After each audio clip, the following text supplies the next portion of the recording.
So we'll say the time of day. The meeting is scheduled for 8. So what time do you guys want to leave? I guess like 7:30. I don't know. What do you? Should we bring weapons at all, or do we I'll want to bring rely one. on? I'll bring one knife that I can conceal because it's a knife. But other than that, maybe no big weapons because I can't imagine. Have this conversation in character, by the way. Kind of, I suppose. Yeah. All right. I am not exactly sure. What do you? Should we try to go there looking totally insignificant, or do you think we should, Well, what's our pitch? good Are protection. we coming up to tell them that we're the prophecy, or that we want to support the cause, or I think the pitch is probably the most important part to get down first.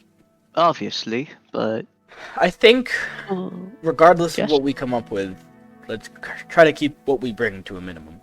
I don't feel safe about my bow, admittedly. Actually, no, I can. It's close quarters, anyways. It wouldn't matter. Say fucking karate. What's Yeah. what's the Yeah, worst no, that I was happens? thinking about it. My apologies, Jack. I can't I suppose I imagine can leave my anything bow will here. go. I just don't want it to. I just don't want to go without my armor. To be honest, We'll be okay. just safe to have.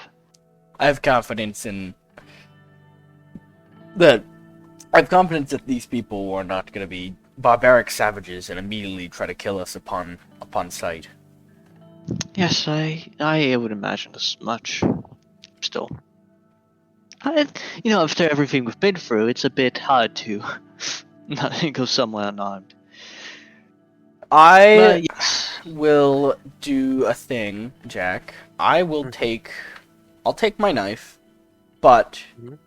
I'm gonna wear my noble clothing that apparently I have. Okay.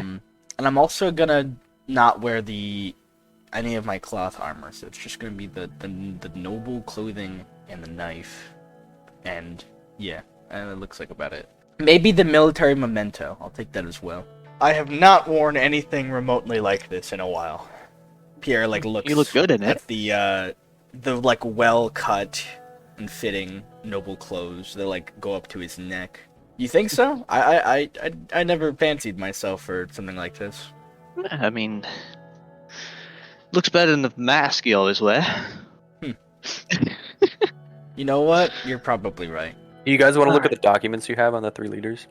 Yes, actually. Pierre, Me, that's my name. you're looking at the documents. So Vern is the leader who he is believed to be the most influential of the 3 main potential leaders of the separatists. He's the one that wants to elevate Naren as the new ruler of an independent East Penrite. So keep everything the same, but Penrite secedes from the East. He is around 40 years old and can be identified by his head is mostly bald with just some black greasy hairs.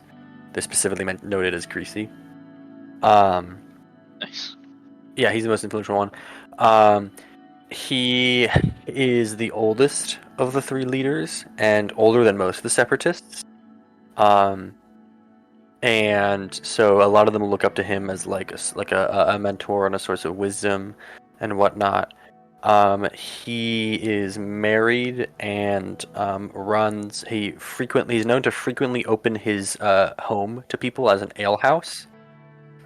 So him and his wife and families, he says family question marks, will brew ale and mead and invite people to come in and drink it and have a good time, basically hold socials at his house. And he sells he's part of the Brewers Guild, and is an influential figure in the Brewers Guild. And it notes that he is most of the Brewers Guild is one of the few guilds that supports that is mostly supporting the separatists, or full of separatists rather than loyalists. Though there's still a significant loyalist contingent within the Brewers Guild. Harl is the second most influential, and he wants the same as Vern, except he wants to remove Naren. And it notes that he is the youngest of them in his early 20s, probably around 20 to 20, anywhere from like 19 to 21, 22 years old is their estimate. And believe that Naren's agents believe that the reason he wants to remove Naren is because of like a generational difference in their view of Naren. Harl has only seen Naren really like in his like conscious like adult sort of life, whereas Vern has seen the Lord that came before Naren, his father. And also just the younger generation is much more ready to are much more radicalized and ready to revolt, rebel, protest against their lord. Arlo is the third most influential, the least influential of them. And he is like estimated to be in around his mid-20s as his age, so he's also a little young. And he's the one that wants to secede with the West Penrite. And they don't really know if he wants to secede as a unified city or as two independent cities or a united city that is still ruled independently with their own lords or whatever. His specific vision is not really known, but he does believe strongly that seceding requires West Penrite to secede as well. And there's also a document talking about the separatists more broadly, and that they are mostly men, almost exclusively men, generally younger, and like working class, lower class, poor but popular. Lots of their movement is growing. A lot of really influential figures within the working class and peasant class and everything are involved in this faction. Very popular figures in the city, like Vern. You know, he's just like a local celebrity almost that everyone knows him. And so they have a lot of popular figures that are spreading their message.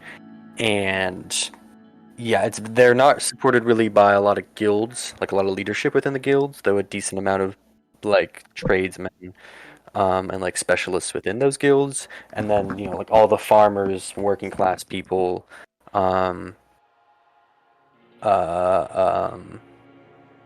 know, independent blacksmiths and, you know, inn employees and everything make up the bulk of the separatist movement. Okay. And there's obviously no like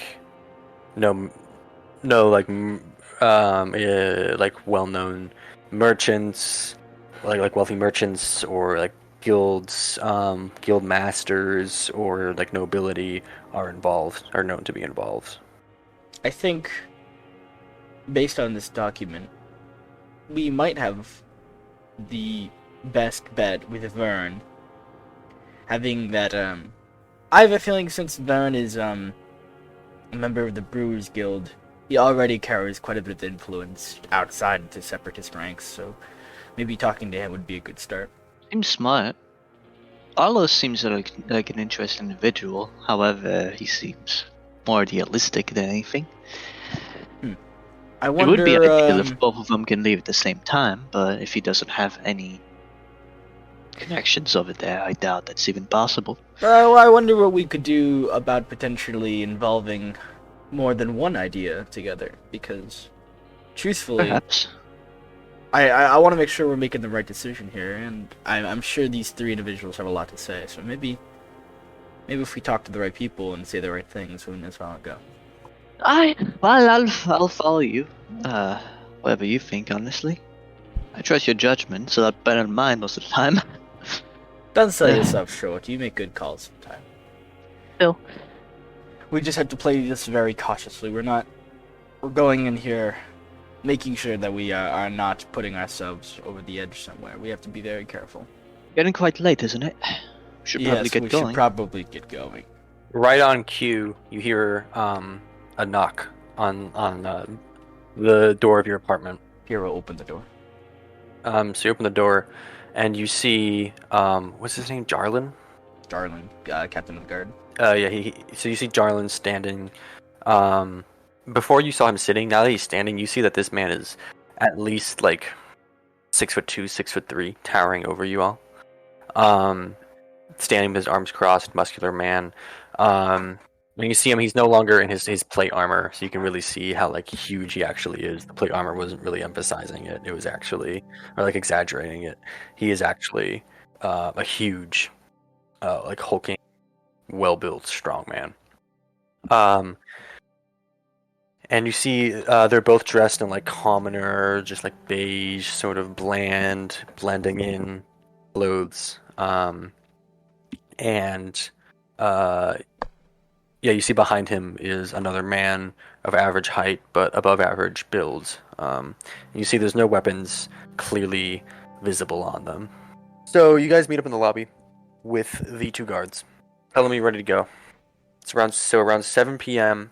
You guys exit the Keep of Nair and the Baron and head out into the city. And you exit the walls separating the wealthy from the rest of the city, and enter into the musty streets of Penrite. And so you're following Jarlin and this unnamed guard into to the Steel Wolf Inn. And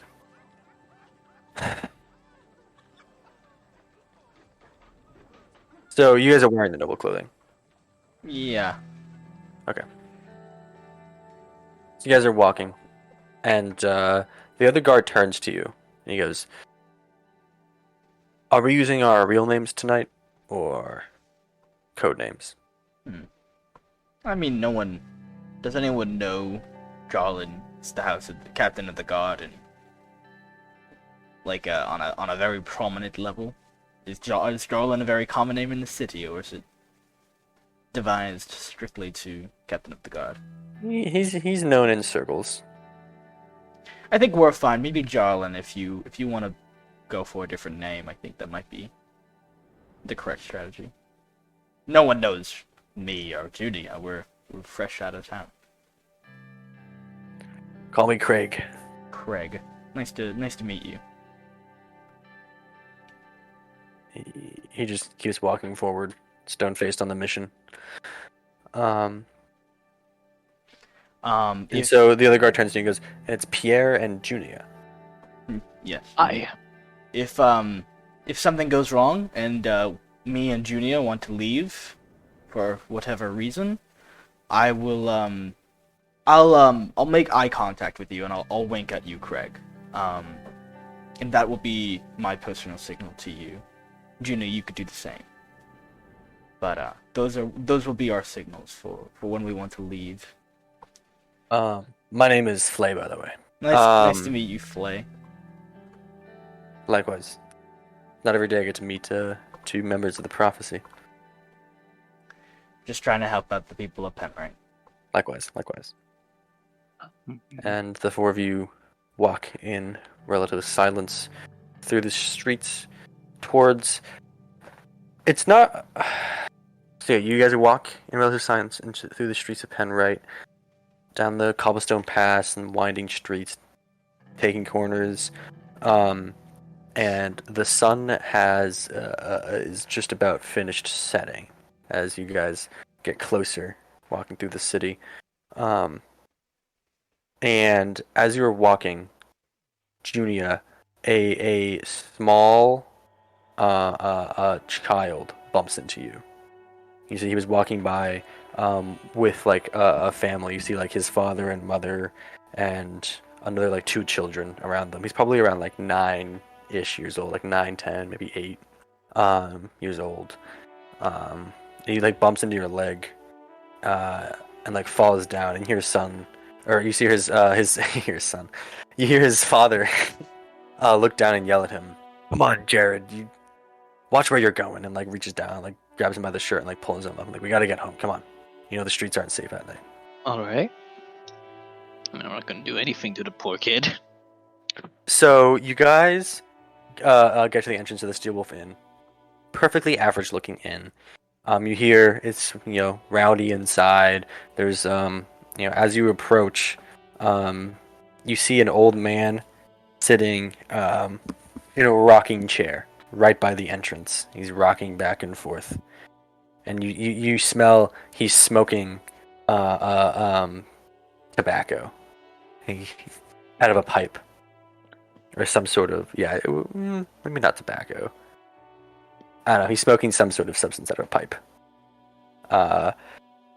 And you guys walk up to these like creaky wooden stairs up towards the entrance of the inn. Who's at the front? Like what? How are you guys walking in? I can lead. So Pierre I'll first, Pierre, and then me at side, and the guards behind. and the two guards behind you. Okay. You guys walk in. And the old man looks up at you, and Pierre, he looks up at you and says, "Howdy, folks." Howdy. I don't think that's, where are you from? Ah, you catch my accent, yes, I see. It's a lovely I'm accent. from far out west. I adore the accent. It's nice to the ears. You must be quite from the west. Yeah, small village, you never been there. West of Cario. Never even heard of it. West of Cario. Been here a couple of years now. Well, Walking back and forth. His chair is creaking. you seem happy, old timer. I have a question for you. You intend on ordering any soup while in our establishment today? You say this, and Jarlin steps forward, and he goes, "Yes, we'll be ordering cucumber soup." And the old man looks up at him, and he winks and goes, "I see. Talk to the bartender. He'll point you in the direction." And he takes another smoke of his pipe, and he says, "Have a nice day, y'all. Thank you, sir. Or have a nice night, y'all." Pierre is gonna actually reach his hand down to shake the hand of the old fella. He looks down, confused a second, and then reaches his like frail, it's like really thin, small, he's just skin and bone, pale hand out to you and like meets your grip and shakes it loosely. And he looks up at you and smiles and blows a puff of smoke into your face, and it smells of some sort of herb. And Pierre's gonna head inside. So you guys head inside the tavern, or inside the inn. And yeah, there's all sorts. It's a bustling party in here tonight. There's music playing. Lots of mead and ale being drunk, and people chatting and partying, and flirting, and the whole like's a very lively, active party in here. And so you survey the scene, and you do see there are like 3 men tending the bar, and 1 man standing behind them cleaning glasses. 4 men tending the bar, 3 of them actively tending it, 1 behind just cleaning glasses and whatnot. And Jarlin walks up to Pierre and leans in and whispers in the ear and goes, "The one cleaning the glasses is who we need to talk to." I kind of like shake my head noddingly, and I'm gonna go lean up to the bar counter where the man is. So, me and my friends would love to try the cucumber soup, if that's available tonight. The man smiles, and you just see like he turns his head. He's an old man. He's like another old man, like or older. He's like probably late 50s. He turns over and he smiles as he's cleaning a glass with a rag, and he just like slowly blinks, nods his head, and then turns his head and slowly points over to there's a door. He just points over to a door at the other end of the room, and you see there's a man standing in front of the door, with like his hands behind his back, looking stern, eyeing the scene. Alrighty. I'll be going that way now. Good day to you.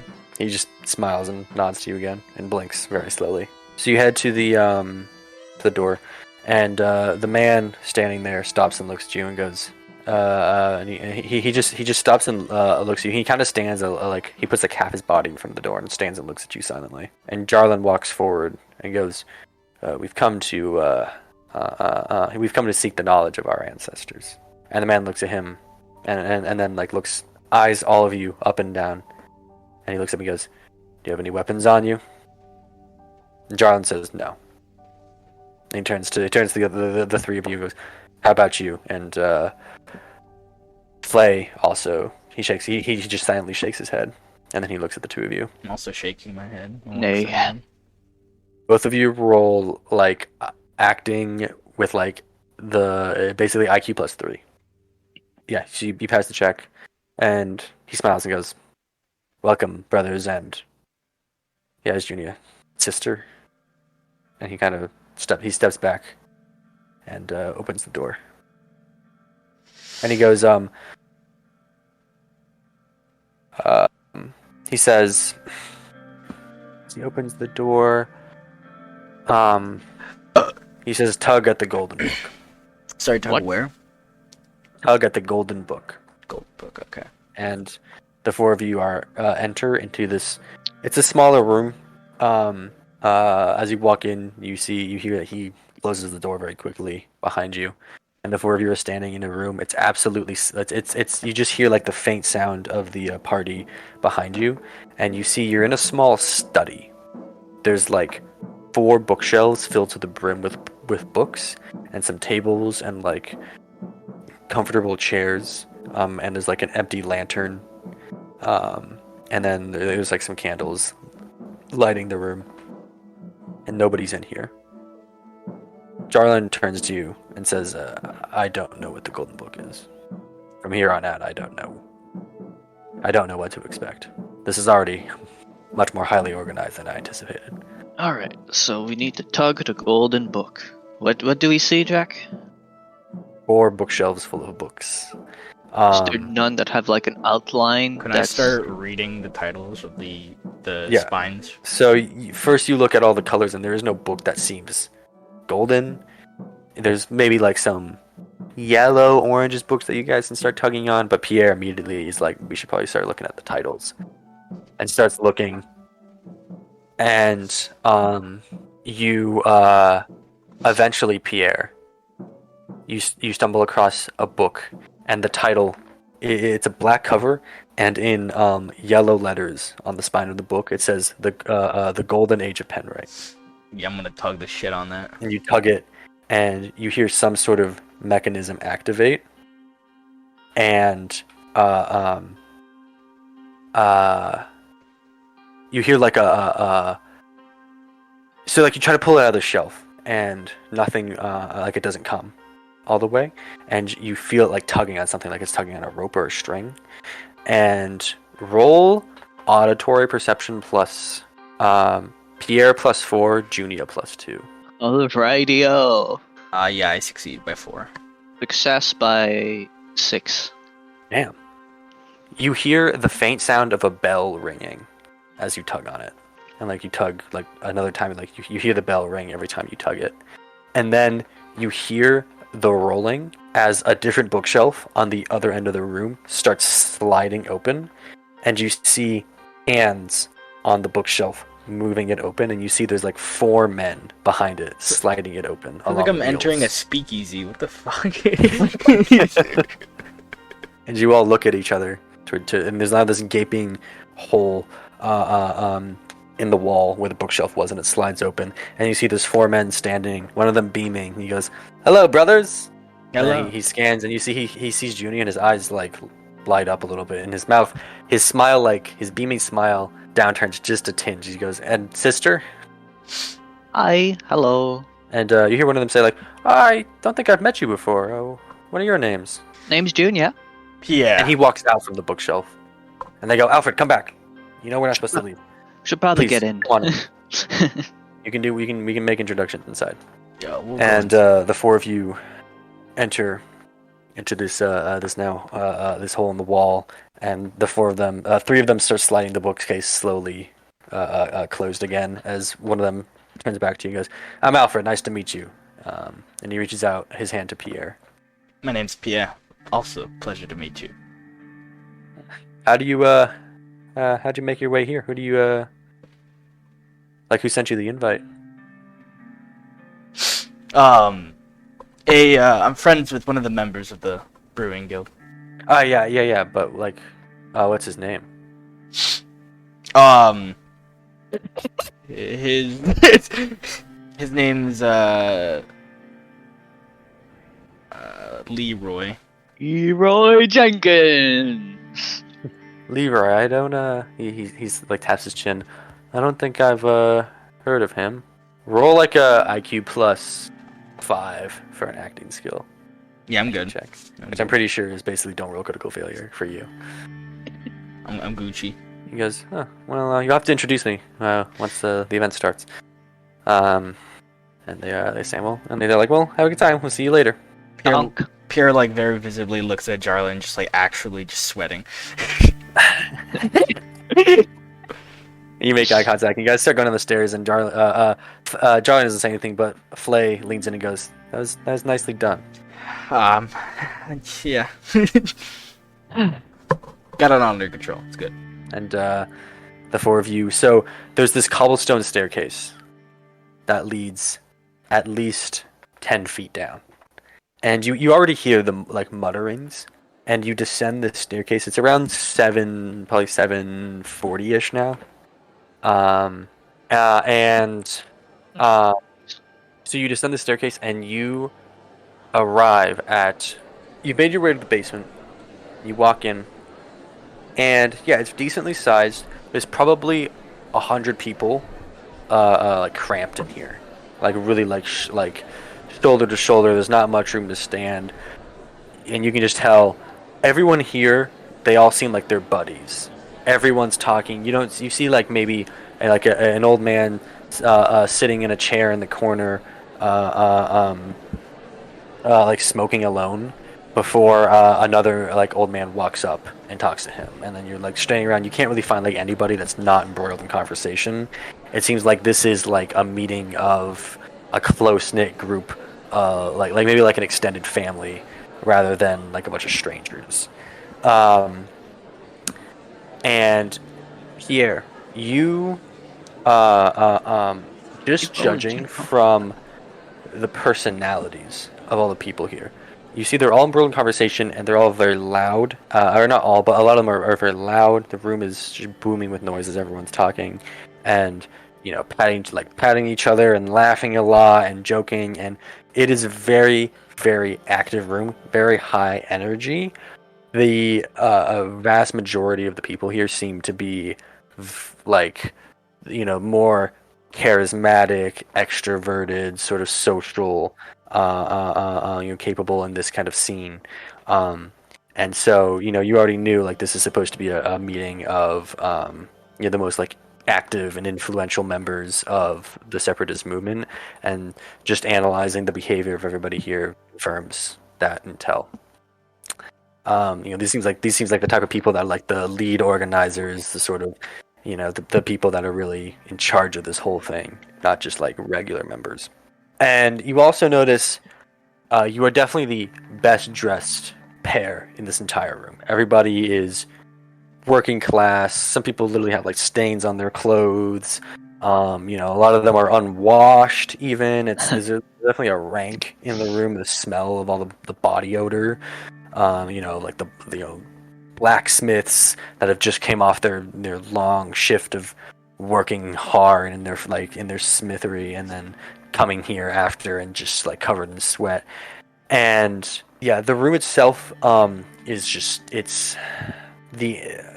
room is like thick with like heat from all of the bodies cramped together, and there's this like stench of all different herbs and tobacco and whatnot being smoked by a lot of the attendees in pipes. And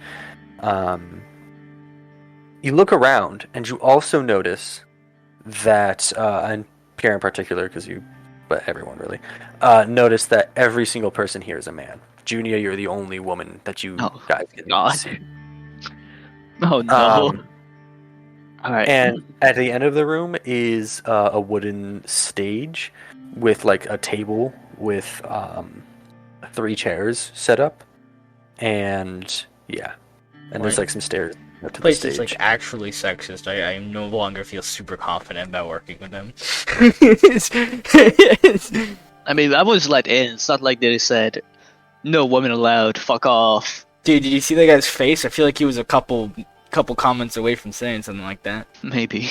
I don't know, just I'm no longer feeling as confident as before. No, thank God I have my husband around, and I just grab his arm.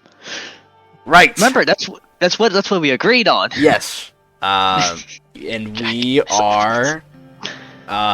are just friends of a working family in the Brewers Guild. And we have come to see what's up. We are low nobility. And what are we? Oh, you're not associated with us. You're just humble workers. You work at the docks. All right then. Jarlin and Flay seem to understand the assignment, and they both separate and disperse into the crowd. Just from keep you. within eye distance so I can see you. Yeah, they disperse into the crowd and keep within 5 yards of you, but like are in the crowd and aren't really there. You see like Jarlin in particular is occasionally looking over. He's doing a really good job of like blending in and like always keeping you in his peripheral, but like not specifically looking at you and not drawing attention to you or anything. You also notice in this room a distinct there is a lot of like mead and ale being spread around the room in mugs, and you see there's kegs at one end of the room, and there's lines behind the kegs, probably like 10 to 15 people behind each line, waiting. At the end is like at the end of one line is a man handing out wooden mugs, and at the end of the other is actually a woman handing out mugs. And you see you've identified one woman in this room. Yeah, she looks like she's in her early 40s. Hey, how about we get a tankard to cool the nerves a little? Yeah, roll alcoholism, Junia. Junia, roll alcoholism, absolutely. I pass. We're good. We're Gucci people. Okay. Just get something to help blend in with the party nature of the room. I suppose that doesn't sound half bad. So you walk up to the you make your way like through the crowd towards the two lines, and you notice that a lot of people are sort of eyeing you as you're like wearing your clothes, and your fancy noble clothing. You really stick out. They're bright and colorful. Most people's clothes here are like brown, black, gray, really drab sort of. No one's really. There are some people that are like really dressed up and like to go out on the town, have a night out. But a lot of people seem like they just came back. Like you literally see a man whose build really suggests that he's involved in like construction or blacksmithing or something. Walk by you and his hands are like black and like crusted with like dirt and like he just came back from working, or he just doesn't wash. You can't really tell which. He like walks past you. I'm just gonna maintain like a very confident look. Just like focused primarily on Junia, almost like that's the only thing in the room. I'm just gonna like focus on Junia, just keep up conversation like this is all natural. I wonder what they have. Can you guys still see me in my camera? Yes. Yeah, I can see. Okay. Junia, tell me more about your hometown. Haven's quite something these days, honestly. I haven't been there in quite a few years. Honestly, the most impressive part of all of it are its walls. You'd think, honestly, that a town in the middle of woods would have, like, relatively shoddy walls. But I mean, although I'm not architect, I can tell the craftsmanship in all of them is made in such a way that it can stop arrows, be rigid, hard to pierce through. Whenever I went outside, I truly just found them outstanding. I suppose, standing on its own in the middle of, surrounded by trees, they could almost felt like an entire forest on their own with a town in there. It was honestly, it still brings me back sometimes whenever I see. When we were at Utah Car, I had a similar feeling of grandeur, except obviously nothing compares to the God Emperor, but. I'm sure both are within their own rights important to their respective locations. You never told me, or maybe you did, and I just have a habit of not remembering. What did you do for work? What was your career like in Haven? I was part of a hunting team. Well, at first, obviously, when I was younger, I didn't really do work. I was under my father's wing for the longest time until he passed away, and then I was. People in Haven are generally just forced to help with the protection of the city. I suppose there's honor in it, but it's needed if we want to survive. Especially with the bandits and creatures in there. It's quite unsafe. I guess I would. Honestly, both of that makes sense. You're very familiar with a bow for the most part. I've seen you do some excellent It's killing the in the easiest woods. to shoot with. There's nothing much. I tried a slingshot when I was younger, but I kept missing with it. And I'm guessing that hand-to-hand combat stuff, that was all part of training as well in Haven?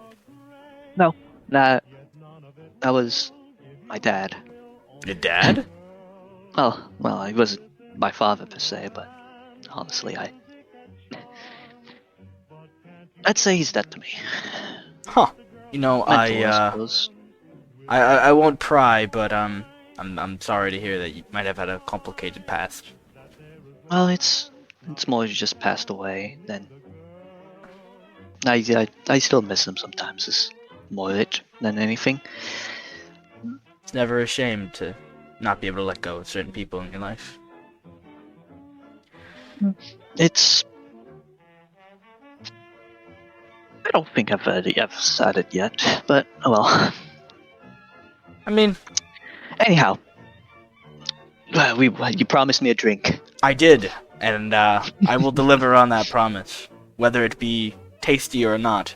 Oh, I'm sure it will be. I mean, look at all this brewers. When you guys get to the line, you walk and you see a man. The man like handing out mugs. He calls out like, "Mead on the left, ale on the right. Mead on the left and ale on the right." And he says, "We need a new keg over here. We need a new keg." Torin. He was like, "Yes, yeah, Burn. Torin, we need a new keg over here. We're running out of mead." And he goes, "All right, I'll get one." And you see the man he was talking to was on the stage like putting together papers and whatnot on the table with the 3 chairs. He was like shuffling together, and he leaves them and walks over to the stage and starts calling out. And he calls some guy's name. He's like, "Oh, get another keg of mead." And you look and you see the man handing out the mead is fits the description of Vern. He has like thin. He's an older man with a hairline that's already receded. It's not even receding. He's balding with just a few thin strands of greasy black hair falling down like the back of his head.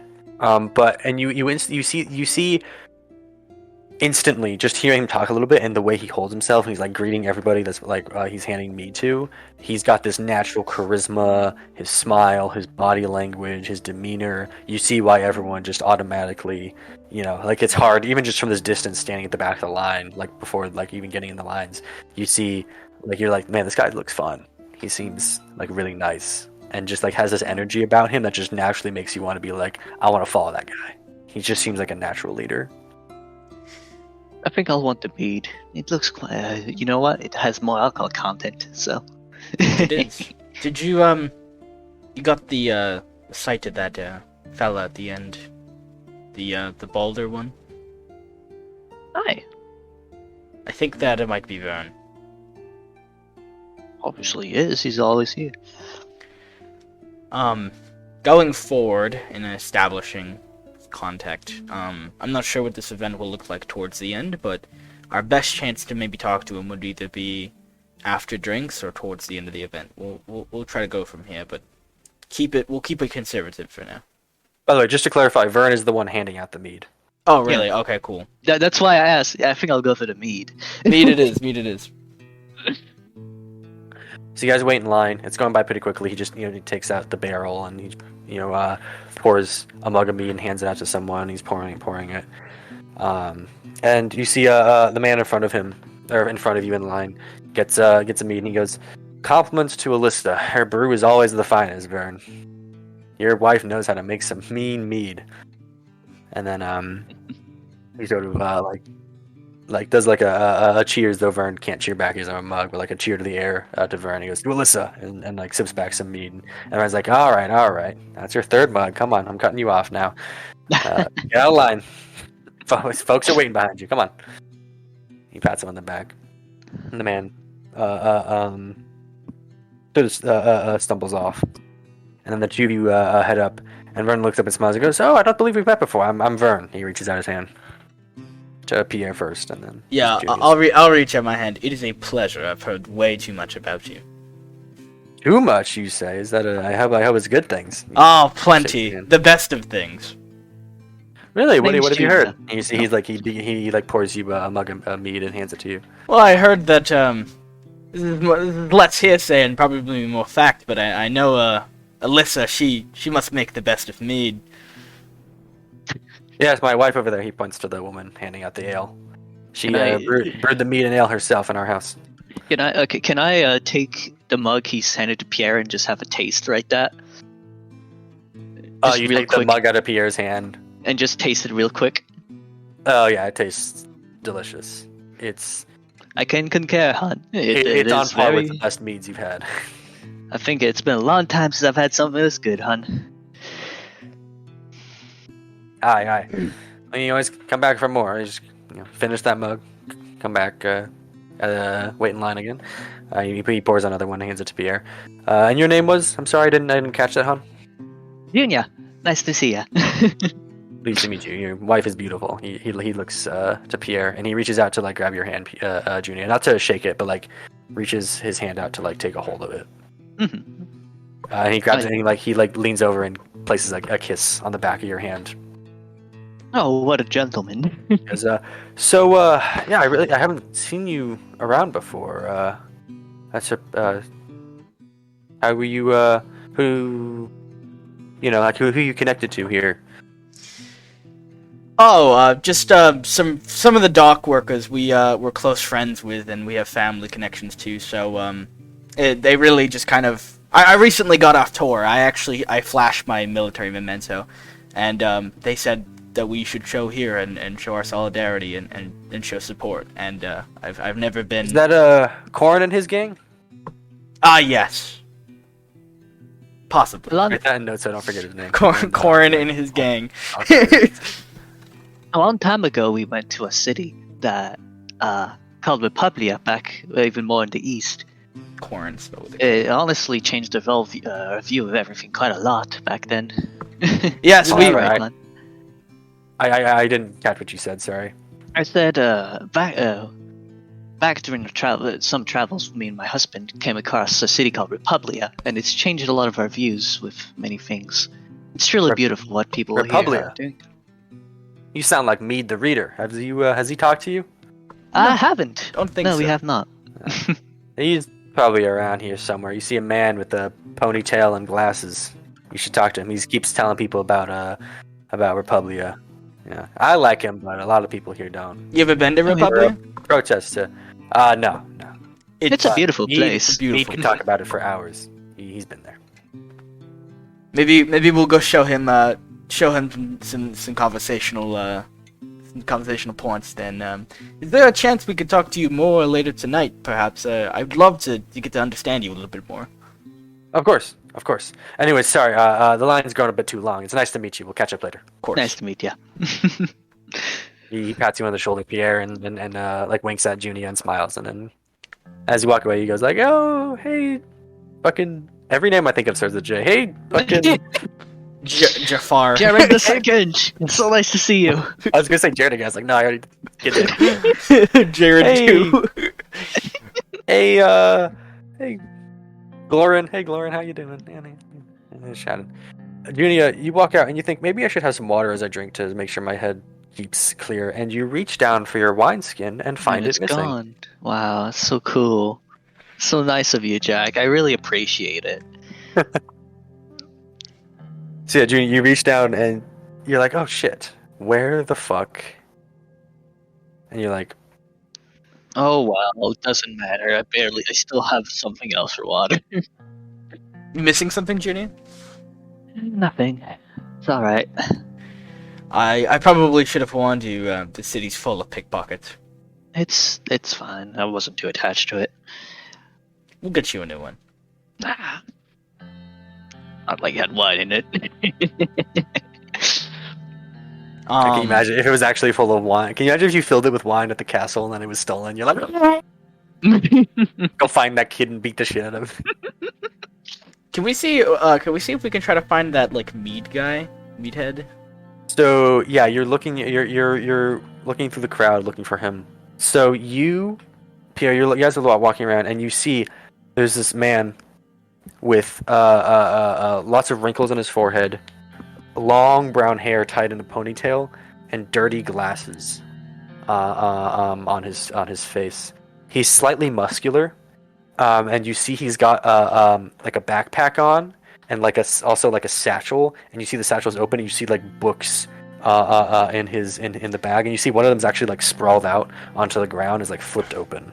Oh, I'm gonna pick it up and help him out, and I'm gonna pick up the book and hand it to him. It's like, and you see he's engrossed in conversation with like a group of like 4 or 5 people. He's like, yeah, actually so you walk over and you hear him. He's like, yeah, actually this room was used by the old resistance back in the day. It was also used back in the Troubles. It's a well guarded secret. It was constructed during the reign of and then Pierre, you pick up the book. And like, what do you do? Don't mean to interrupt you, sir, but you dropped this. I figured I would hand it back to you before it gets kicked up somewhere. Oh, thank you, good sir. He takes the book and like bows to you slightly and goes. He looks you up and down and goes, "You're very well dressed. Who might you all be?" He turns back and goes, "Sorry, we'll catch up later. We can discuss it more further."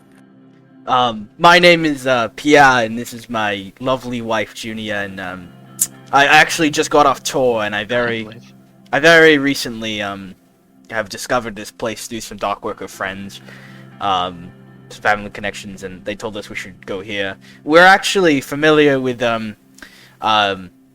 Vern told me about this, but he had mentioned that you know of or are from Republia, and we actually had a brief stint there as well. His eyes light up. He's like, "Oh, you've been to and you hear he's like, you've been to Republia?" Of course. His eyes like light up. He's like, Hi. "Oh, really? Like you've actually been?" He crosses his arms. He's like, "You're not." We're not pulling your leg, hon. And you see his eyes light up further as he looks up and goes, "Oh." He looks up towards the stage, and you hear the room slowly begin to quiet to a silence. Oh shit! This is where the fucking leaders assemble.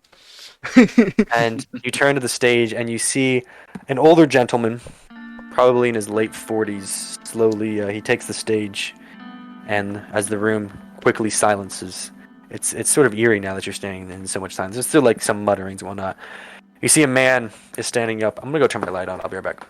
Yeah, and man takes the stage, and he walks up to the front of the stage. He calls out, "Hello, everybody! Just in case any of you somehow do not know me, I'm Torin." And you hear like a holler, like, "What?" Like from like 2 random guys that come into the hall. He like chuckles. He goes, "Yes, calm down." Well, brothers of Eastern Penrite, we have all gathered here tonight in this ancient and historical bunker. Basement, secret basement in the bottom of the Steel Wolf Inn. I'd like to reiterate that none here are to speak of this place. This is has been a well-kept secret for over 100 years, and we'd like to keep it that way. Now, I'd like to quickly address you all before we hear from our scheduled speakers tonight. We are all gathered to discuss one thing tonight: the future of our great city. We all agree on one principle. No longer shall we bend the knee to any steward. Penrite deserves to rule itself and decide the fate of its own people by itself. We have all agreed to one other fact. We cannot achieve this goal without unification. Petty squabbles will only serve to divide us, and, once divided, we may be conquered. Just as was done centuries ago when Penrite was conquered by Rellan Creighton, so too may it happen today with Esther Boots marching into our city to further control us. That is why today we must, I emphasize, we must unite. One goal, one leader. That is what we will be deciding tonight. What shall an independent Penrite look like, and who will lead it? We have 3 men who have agreed to speak today. Before we begin, I'd like to ask, would anybody else like to speak tonight? And you see Mead standing next to you immediately raises his hand. He goes, I would like to speak. And the man calls out, and who would you be? What is your name? He goes, many here know me as Mead the Reader. I'd like to be our 4th speaker. And immediately you just hear a collection of sighs and groans. I clap Throughout and the crowd. applaud his solidarity. Well, you're gonna applaud? Yeah, I'm like, yeah, it's very good. You applaud. He turns to you and goes, thank you. And Torin calls out and goes, and you see he's like standing. He turns back to the table and takes out a piece of paper, and he takes out like a quill and dips in ink and scribbles down a couple words onto the paper, puts the quill back and turns it back to the stage. Anybody else? Would anyone else like to speak? And Pierre, you lock eyes with Jarlin? Yeah, with Jarlin. You see like he quickly locks eyes with you and like maintains eye contact for a second. I'm gonna maintain the eye contact, but I don't know what the real reason behind it is. We're all body language. And Torin calls out, anyone else? Would anybody like to speak tonight? And you see John's broken the eye contact by now. Going once. Going twice. Going thrice. Fuck it. I raised my hand. Oh shit, yeah. Oh, God. Of course I'm not going there as a woman. I'm just saying. He points, he goes, aye, and who would you be? Pierre. Yeah, alright. You see his brow furrows a bit, he's like, okay. He turns around and walks over. Everyone's like, we all know each other on like a first name basis. We're all buddies. And just, Who's the guy in the noble clothes that's about to speak? And you see, there's a lot, as you say this, Pierre, there's a lot of mutters. Like, everyone's like, oh, and you see like muttering and tittering throughout the crowd. And everyone's like, look, you can just feel everyone's eyes on you. And you look and you make eye contact with Jarlin again. And he looks very serious and he gives you a little nod. What the fuck have I gotten myself into? Good luck, Pierre. Good luck, Hunt. Good luck. And you see Torin goes back to the table and takes out the quill, dips in his ink, and presumably writes Pierre on the paper, and then puts it back. And he turns back and goes, anybody else? Okay, after we hear from our 4 speakers, if anybody would like to speak, I will give another opportunity at the end to hear some more remarks. Note that we have all agreed on the rules of tonight. You may not speak twice. That is for the open debate later. Now, without further ado, our first speaker, Vern. And he smiles, and Torin nods and walks stage left and off the second set of stairs down the stage as Vern walks up to a loud applause. At least half the people in the room are cheering and clapping. You see his wife is she's actually standing calmly clapping. And Vern takes the stage and walks to the front and smiles and sort of gestures for everyone to quiet down. He goes, all right, here we are. We have all gathered tonight to accomplish greatness. Too long have our necks been under the boot of the Esters. They sit high and pretty in their fancy castle in Edinburgh, hundreds of miles away to the east. Their steward demands taxes from us, demands we send our boys to fight their wars. Penrite is mightier than any other city in the east.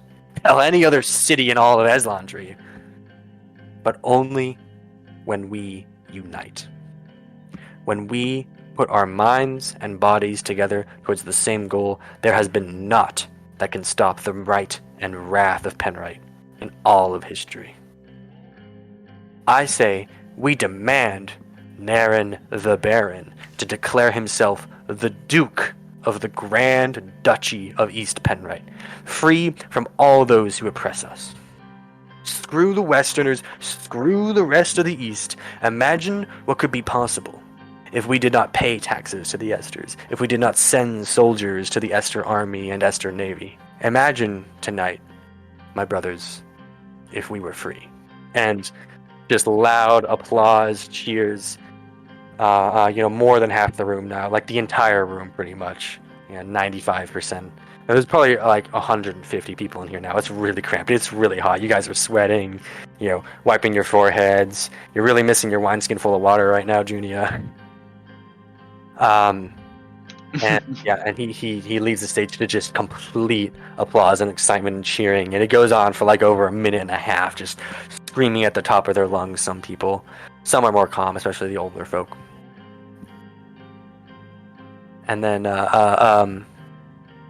Torin comes back onto the stage and calls out, "All right, our second speaker scheduled for tonight is our dear brother Carl." And you hear another, a good amount of excitement as well for brother Carl as he ascends the stage. He stands and he looks up to y'all and says, "Vern." Actually, he doesn't look at you all. He looks specifically at Vern, who's now in the audience, standing next to his wife. They're chatting, smiling. He goes, "Vern," and he gestures to him. "You, my friend and brother, are correct in all but one point. Not only have our necks been under the boot of the Esters, but the boot of Naren the Baron as well. Do not forget who got us all in this mess in the first place by angering the Esters. Don't forget who is behind the men who take our taxes. Do not forget who has been sending our boys to fight in Esters' conflicts. He's been a loyal pawn to the Esters and cares not for any individual but himself. An independent Penrite needs a new leader. Someone of the common people who will respect and listen to the commoners. Thank you all, that's all I have to say, and I hope you choose me tonight." And he puts his hands together and bows. And again, the amount of applause and uproar after increases dramatically now that he's left. A lot of people, you can tell, they're just excited at all the action. There are people who were screaming at the top of their lungs for Vern. They're screaming at the top of their lungs now for Carl. It seems like they don't care who's up there. Horan, this time he didn't leave the stage. You see he walked over, he dragged one of the chairs away from the table and sat down. And he comes back to the stage. He goes, "All right, that was Brother Carl, and now we will hear from Brother Arlo." And turns back, and the applause is probably similar to Carl, maybe a little bit less. There's a lot of people are just politely applauding everyone that goes up, regardless of whether or not they're supporting them. Arlo stands in front of everybody, and he says, "My friends, I am not here today to tell you who should lead our city. Naren or no Naren, I care not. What I care about is the future of Penrite. Brother Vern has spoken of our great might, how none have conquered Penrite but Rellan Creighton himself. What he speaks of is Penrite, not East Penrite, but a unified city. My brothers, it is time we cast away our prejudices from the past. The struggle between us and our brothers from our sister city in the west benefits nobody. It is a squabble over a difference in opinion from centuries ago. Few alive today can even remember why we fight, just that we do. This is why, when we stand from the ground and refuse to bend the knee to any but the God Emperor himself, we must do it together, with our brothers and sisters in the West, as allies, as friends. We may still rule ourselves and they themselves, even as two independent duchies. I care not. so long as we do not stand alone. Alone, we may be broken, but with the Westerners watching our backs and us watching theirs, none may break the will of the citizens of Penrite. God bless. And there's a significant uproar after his speech, just as much as Carl's, if not a little bit more. And a lot of people applauding. You see this one guy, he's been screaming at the top of his lungs at every single person. You see, actually, it was the same guy before. I forget if I gave him a name. It was the guy that had he was on his third mug of mead. He's just screaming, his red face, sweating, screaming at the top of his lungs, sipping at another mug of some sort of substance, presumably alcoholic. And yeah, the crowd just, again, an uproar after Arlo speaks. You really can't determine how much support, you can't use the amount of like uproar and cheering to determine how much support everyone has, besides maybe that Vern had the most after his speech. And then Torin again walks to the front of the stage and says, all right, our second latest edition, Mead the Reader. There's not that much of an uproar. There's polite applause. Nobody's cheering. I'm cheering. You're cheering? I'll cheer with him. Pierre and Junia going, what? How loud are you cheering? How enthusiastic? Politely cheering. It's like, woo-woo. Okay, yeah. There's polite applause, but you even see some people aren't applauding. Some people are rolling their eyes and groaning. Yeah, he gets up there and he says, so Mead stands, proud and tall. You see, I'm picturing awkward. George R. Martin. He puts his satchel down, but still has his backpack on as he's just standing very widely in front of everyone. You just see his body language is very awkward, but he's very well spoken. As he says, fellow citizens of Penrite, fellow separatists, my brothers, I have tried desperately to speak with you all before tonight. Few have listened, fewer still have taken to heart what I have said. Carl, and you see he gestures to Carl in the audience, I found your words inspiring. So much so, I've written them down here, and you see he reaches, he awkwardly bends down to his satchel and opens it and reaches out a crumpled parchment and unrolls it. You stated the following: an independent Penrite needs a new leader, someone of the common people who will respect and listen to the commoners. He rolls up the parchment and holds it in his left hand. Yes, I agree Naren is a tyrant partial to overtaxing and abusing his subjects. He must be deposed. But why stop there? Why replace one tyrant with another? Yes, your hypothetical replacement may be from the humble background of a peasant farmer or an honest tailor or a blacksmith.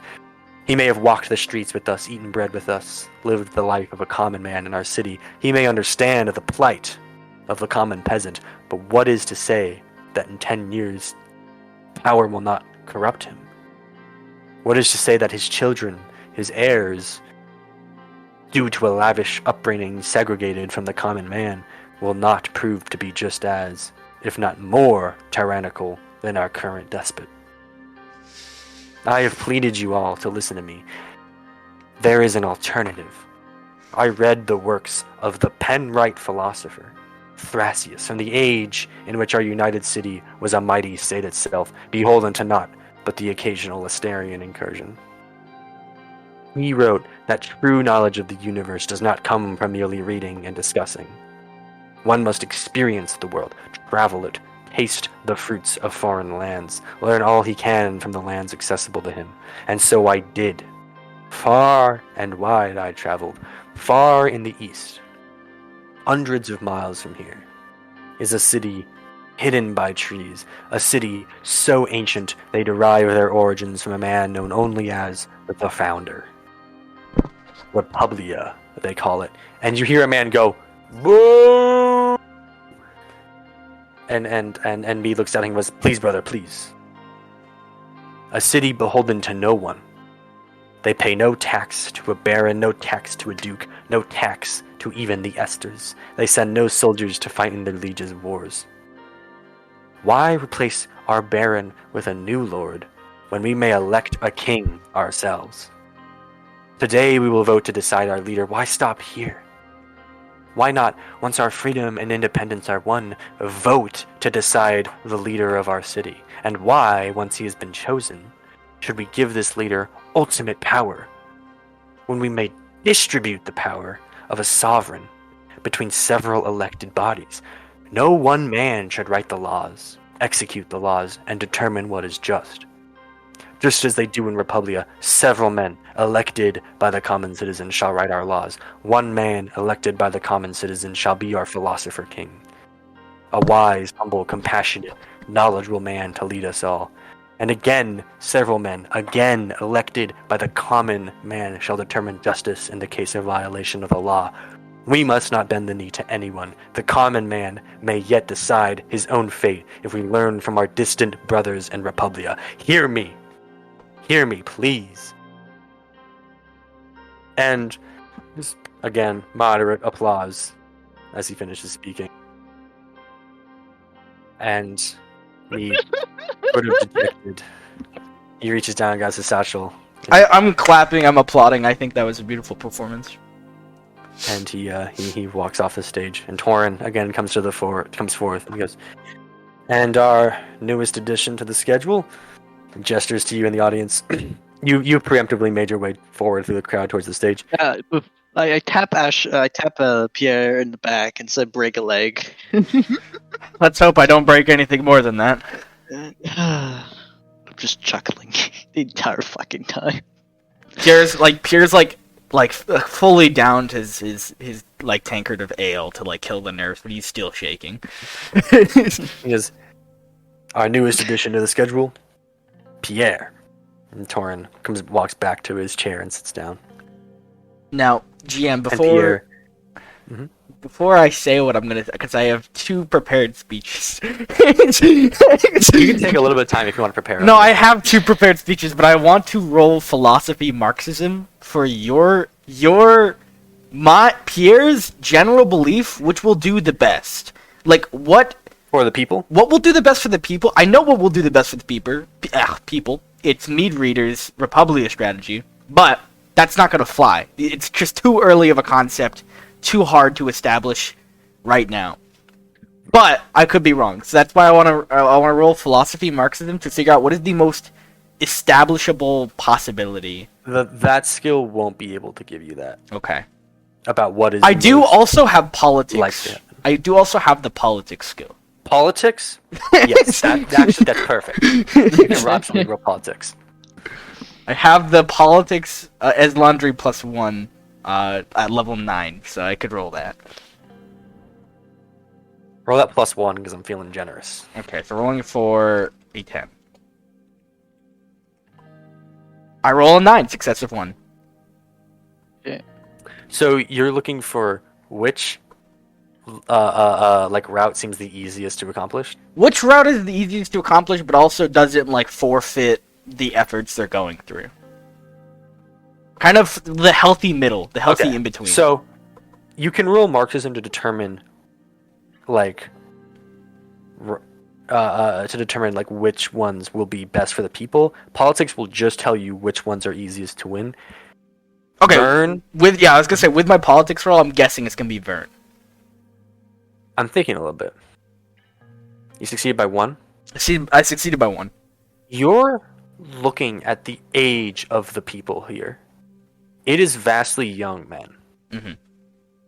It seems like, and so it's vastly young men. Vern is older. It seems like there are some older separatists here, but 70 to 80% of the people here look younger than 25. Oh shit. And Vern is 40. So there's a bit of a distance between him and the average age here, whereas Carl is right there. He's early 20s.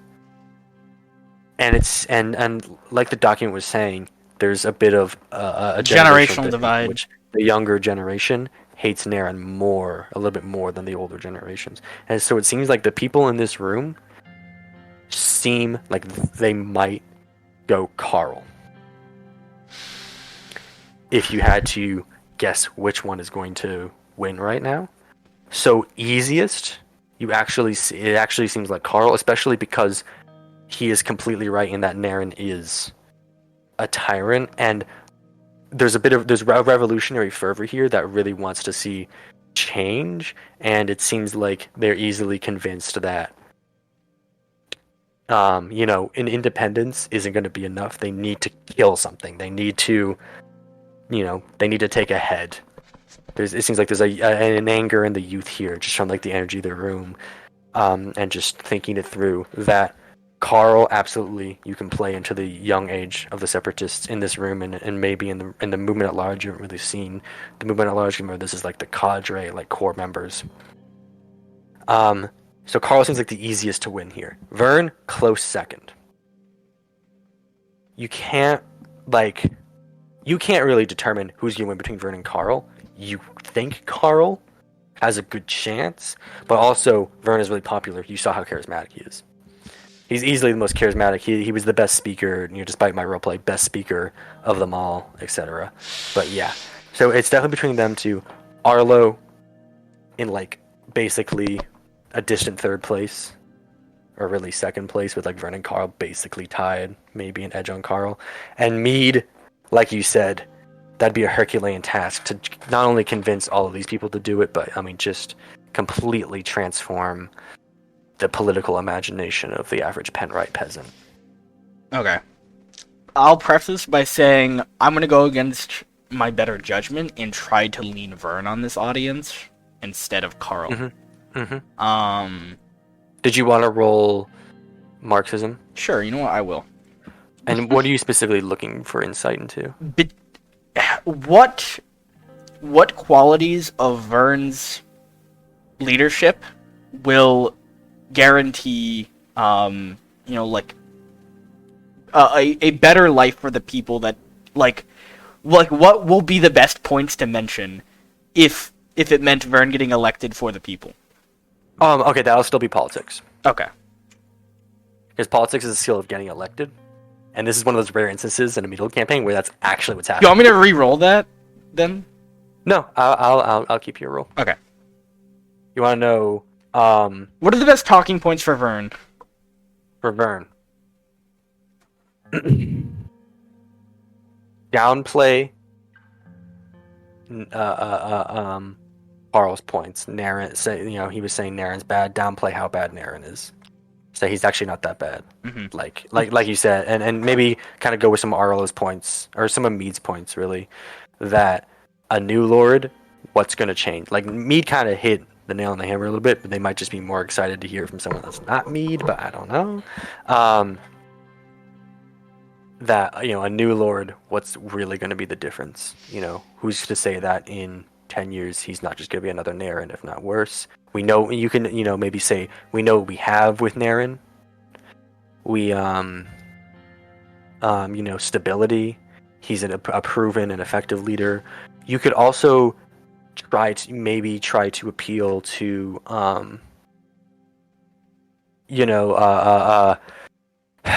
you could use the God Emperor, actually. Mm-hmm. In that the God Emperor placed Naren's bloodline in charge of Penrite, and so denying him would be denying the will of the God Emperor. Those are some points you could kick in, and then also maybe you could mention Vern is the oldest and wisest of us. We should trust him to try and go to try to specifically support Vern, not just his ideas. Those were all points you could hit, maybe. Okay, thank you. I believe I am ready. I forget. Do you have a public speaking skill? Nope. I have leadership, but that might not be the right call. Make yourself the leader of the separate. So elect me. Elect me. I know what I'm doing. I also have diplomacy, but that doesn't fit here. Also psychology. I don't know if that also has any defaults, but I'm pretty sure there's a public speaking does have a default for something. One of those.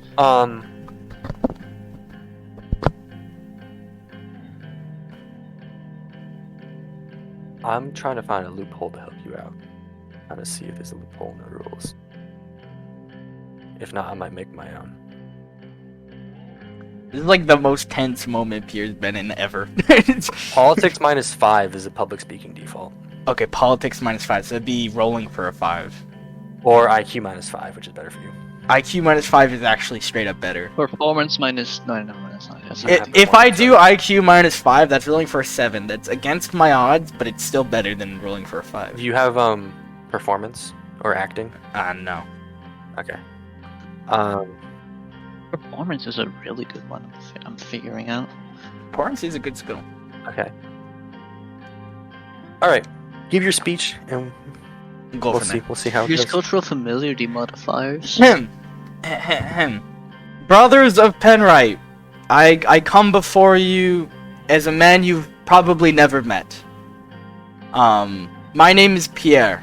Just like all of you, I grew up on these streets as a commoner. I know I don't look it today, but I was blessed with no noble blood. I was blessed with no advantage. I was blessed with nothing but the clothes on my back and the adopted parents that befound me. I was witness to the Penrite Massacre of 182. I watched my own sister get killed in the conflict. I took my decisions and my informed choices, and I left Penrite. I studied at the School of Medicine for clerics. I actually received my CCA in medicine, and I soon after that joined the military in the Navy for Esther. In the Esther military, I served for 6 years, and I toured all across the world. And I've seen a lot of things, and I've seen a lot of different behaviors and people, and well, let's just say that I feel like I can agree with Mead, the reader, that experience means more than anything. You need to really see different cultures and different peoples and different ideologies to get an understanding of what really works. And I, like many of you, fully believe an independent Penrite that does not bend the knee to stewards will be the correct path.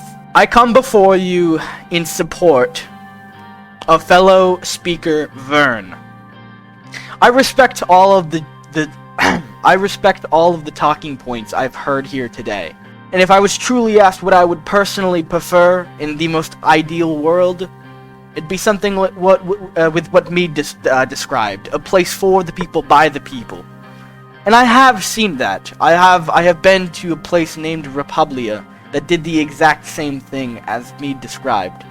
But unfortunately, just not the reality we're in. We need something strong and stable. And I can think of no more than Mad Harari's determined blood, Naren. I trust in his judgment.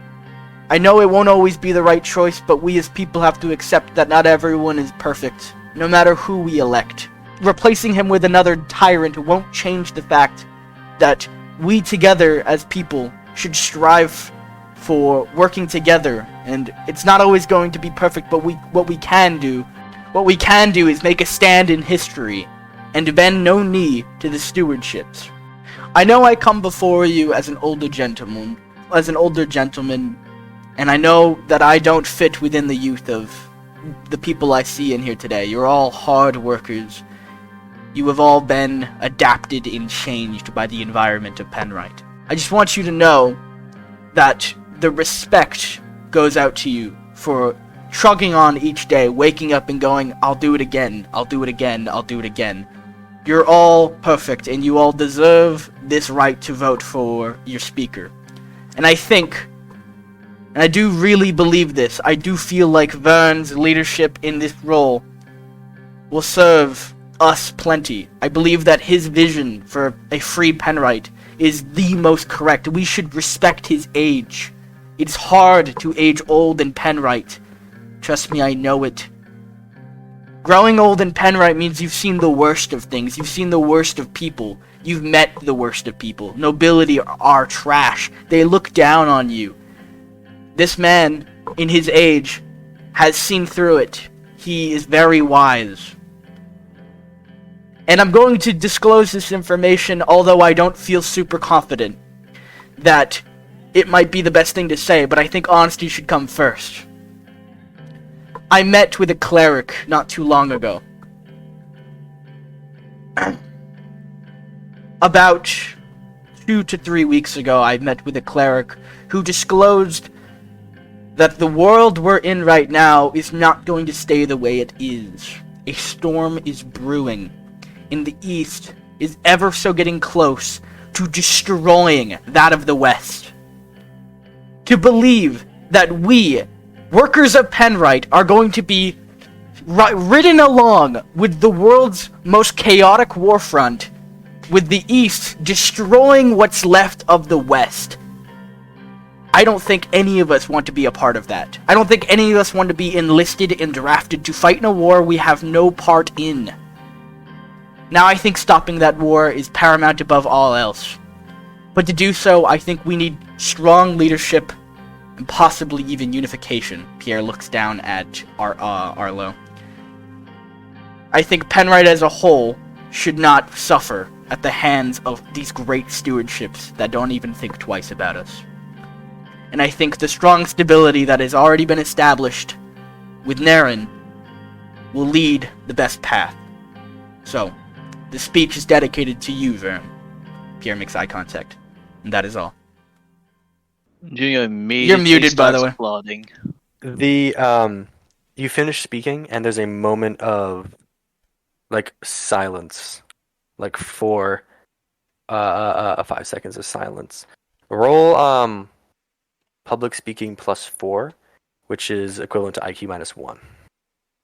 Okay, Big here we roll. go. We're It's a big going. roll. This is big. I need to hit a 12. 12. Oh. Success by 2. Oh. Success by Hoorah. 2. Like, fuck. 4 or 5 seconds of silence, and then there's a lot of there's applause. There's even some hoops and hollers. I imagine Junia is cheering. Yeah, You obviously. hear that you see that Jarlin moved. He made his way all the way to the front in front of the stage, like he was right by you as you were speaking, like right in front of you. Like you looked down, and you saw him. And he immediately started hollering, and you see that Flay noticed that and also started cheering, and they sort of and Junia together. So the three of them started cheering, and so then some others felt like, oh, okay, other people are cheering. I feel safe cheering. I'm not gonna be the first. And so there's a good like at least a dozen people cheering, and then some claps, and you descend the stage, feeling pretty good.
Whew, fuck. At least I didn't botch it. That was good, yeah. Pierre's So then Pierre's like noticeably shaken after that. His face is pale. Yeah, you return to the audience and return to Junia. Junia, you see him in his state. I could go for some more meat after that. I'm sure he'll be happy to give you some. Yeah, good. And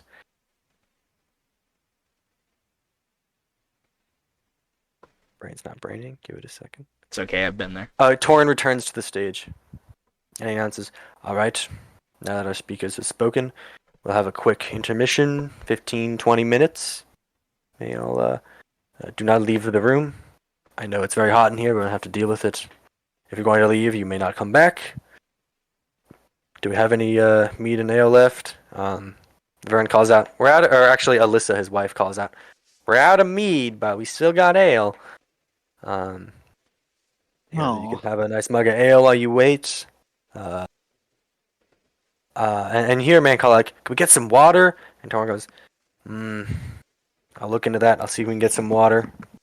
And after our intermission, we'll move to the open debate, and then we'll move to the election." And there's a little bit of a polite applause as he announces the election, and you see, and yeah, so now it's intermission. Oh, fuck. Junia, let's get some mail, please. I'd be glad to share one with you.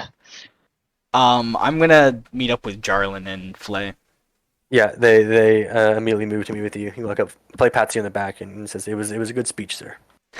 Thanks. I'm not too familiar with public speaking on this degree, so it was quite nerve-wracking.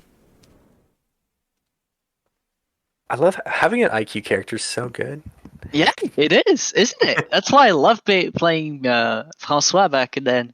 I know you can just do so much. Mm-hmm.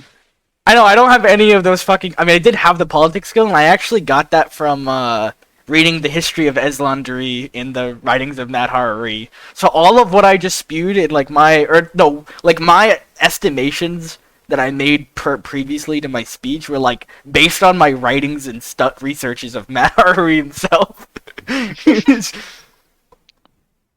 Yeah, you remember a particular passage about you remember a particular passage of Madhari talking about his conquests and how he really tapped into the youth and how the youth naturally have a revolutionary fervor to change the world. And there's some passage where he talks about how the older generation always passes a torch to the younger generation, and the younger generation always feels a necessity to change something in the world when they receive the torch. Mm-hmm. And thinking about it as you're estimating. I'll let Jarlin know, kind of in private, that I'll just say this. Based on what I saw here today, I think your estimations that Vern was going to win by default were wrong. It looks like most of these people would have voted Carl. Hopefully, maybe I swayed them a little bit more, but we'll see. We'll see. That we will. In all my years of protecting Naren and his father, I have learned to expect the unexpected. We'll continue to do so tonight. It's not over. The unexpected. Unexpectable. Expect the learn to unexpected. expect the unexpected. Expect the expected. Anyway, I wonder if I can go track down Vern right now, if he's available. You actually see he's making his way towards you. He's shaking people's hands and tapping them back and whatnot. I'm just gonna tell Jalen and Jarlin and Frey to make some distance just before he arrives. I'm bringing L to Pierre in the meantime. Lovely, thank you. Yippee. So Vern walks over and he reaches out his hand to shake your hand immediately. He's beaming. Yeah, I shake it enthusiastically. You shake hands. He's and he puts his hand on your shoulder and taps you. He's a strong hand. You feel as he pats you on the shoulder. He's like, I mistook you. Most of Corin are part of Arlo's gang, or most of Corin's gang are part of Arlo's gang. I'm, Arlo's wing. I didn't expect that. When you said that you were speaking, I was really wondering who this Pierre fellow was and how he's planning to lead this whole operation, but that was unexpected. I would never take the starlight from you. You have a much better tongue for this whole politics business. It's not my place. Well, I appreciate you. I appreciate it. Your words are very kind. Yeah, we'll have to talk later. I'll see you on the stage later. Of course. And he pats you. And he goes to make his rounds. And you look up at the stage and you notice that Torin and a man are each carrying a chair up to the table, and they add a fourth chair and a fifth chair to the table. Oh fuck. Oh, you're gonna have to go up there again, hon. More ale. Don't drink too much. I can tell you from experience, it doesn't help. Yeah, no, just something to help. Junia, you've been lovely tonight. Thank you. I can't deny I'm impressed by what you've done. I am impressed with my ability to stand after all of that. But nonetheless, I'm glad that you're here. I can't imagine doing this alone. Yeah, I can't imagine doing it at all, so you've already quite stronger than I. Like I said, don't sell yourself short. I could see you pulling I something know, like this off. however, take the compliment. Will do. Thank you. Anyway, our goal from here on out, although it's already been established, we'll keep supporting Vern, get him in power, or at least hopefully assume he gets in power, and that will be a good way just to make sure that whatever ends up happening tonight, as long as Vern's elected, we still have Naren to fall back on. If people approach you, do talk to them. Yeah, they'll probably enjoy it. I'll try to spread my word and keep my story straight. I think the last resort would be to mention that we are members of the Prophecy. Oh yeah, I forgot about that. I'd love to mention it, but it's just too hard to establish. It's just like, nope, I can't. There's no real proof. I don't have anything. You're like, I'm from the east. My wife over there. I mean, my friend over there is from the west. We have 3 others. I swear. There's a Westerling with us. They're off. They're somewhere else. I swear. Like, it's cool because because we're separated, we can't use the Prophecy card. Like, it's good. Yeah. But no, Which is funny because that's the whole thing Naren wants you guys to do. Like in the end goal is the one thing you haven't. It's fine. No. You see, we use the prophecy card to unite all of them. Yeah, we should just unite Simple them. as. I would love to talk to. I'd love for me and Junia to go talk to Mead again. Start our conversation since we never really started it. Oh yeah. I was honestly, I was really hoping that the Mead reveal would be like, it came up naturally. It was supposed to be this big reveal where he was like, anyone else like to speak? Yes, I'd like to talk about Republic. And you guys were supposed to go, huh? But then you started mentioning it to Vern. I was like, oh well, Vern would of course mention me because everyone knows me. He's like the local moron. I was gonna use Republia as a cover-up story of why there's people in noble clothing that are like. Yeah, like really in liberal and like really interested. Yeah. Yeah. No, that was good. That was smart. I like that. Yeah, that's why I was like, I want to make it really hard for them to find Mead because I want to make it a big reveal that he like wants to speak, but yeah. And then you guys found him. I was like, yeah, it's fine. He's cool. I love Mead. Mead's dope. He does well, pretty dope. You know who, Ivan? When I picture Mead in my head, it's just the Francois concept art. Yeah. No, Yeah, man, no, I'm you literally was- imagining I George was R.R. thinking Martin. that. I picture George R.R. Martin standing up there awkwardly in his particularly like odd-shaped body, just be like, okay, let me talk to you about Republia. Oh my god. Yeah, I'm gonna get back to the weird, freaky music.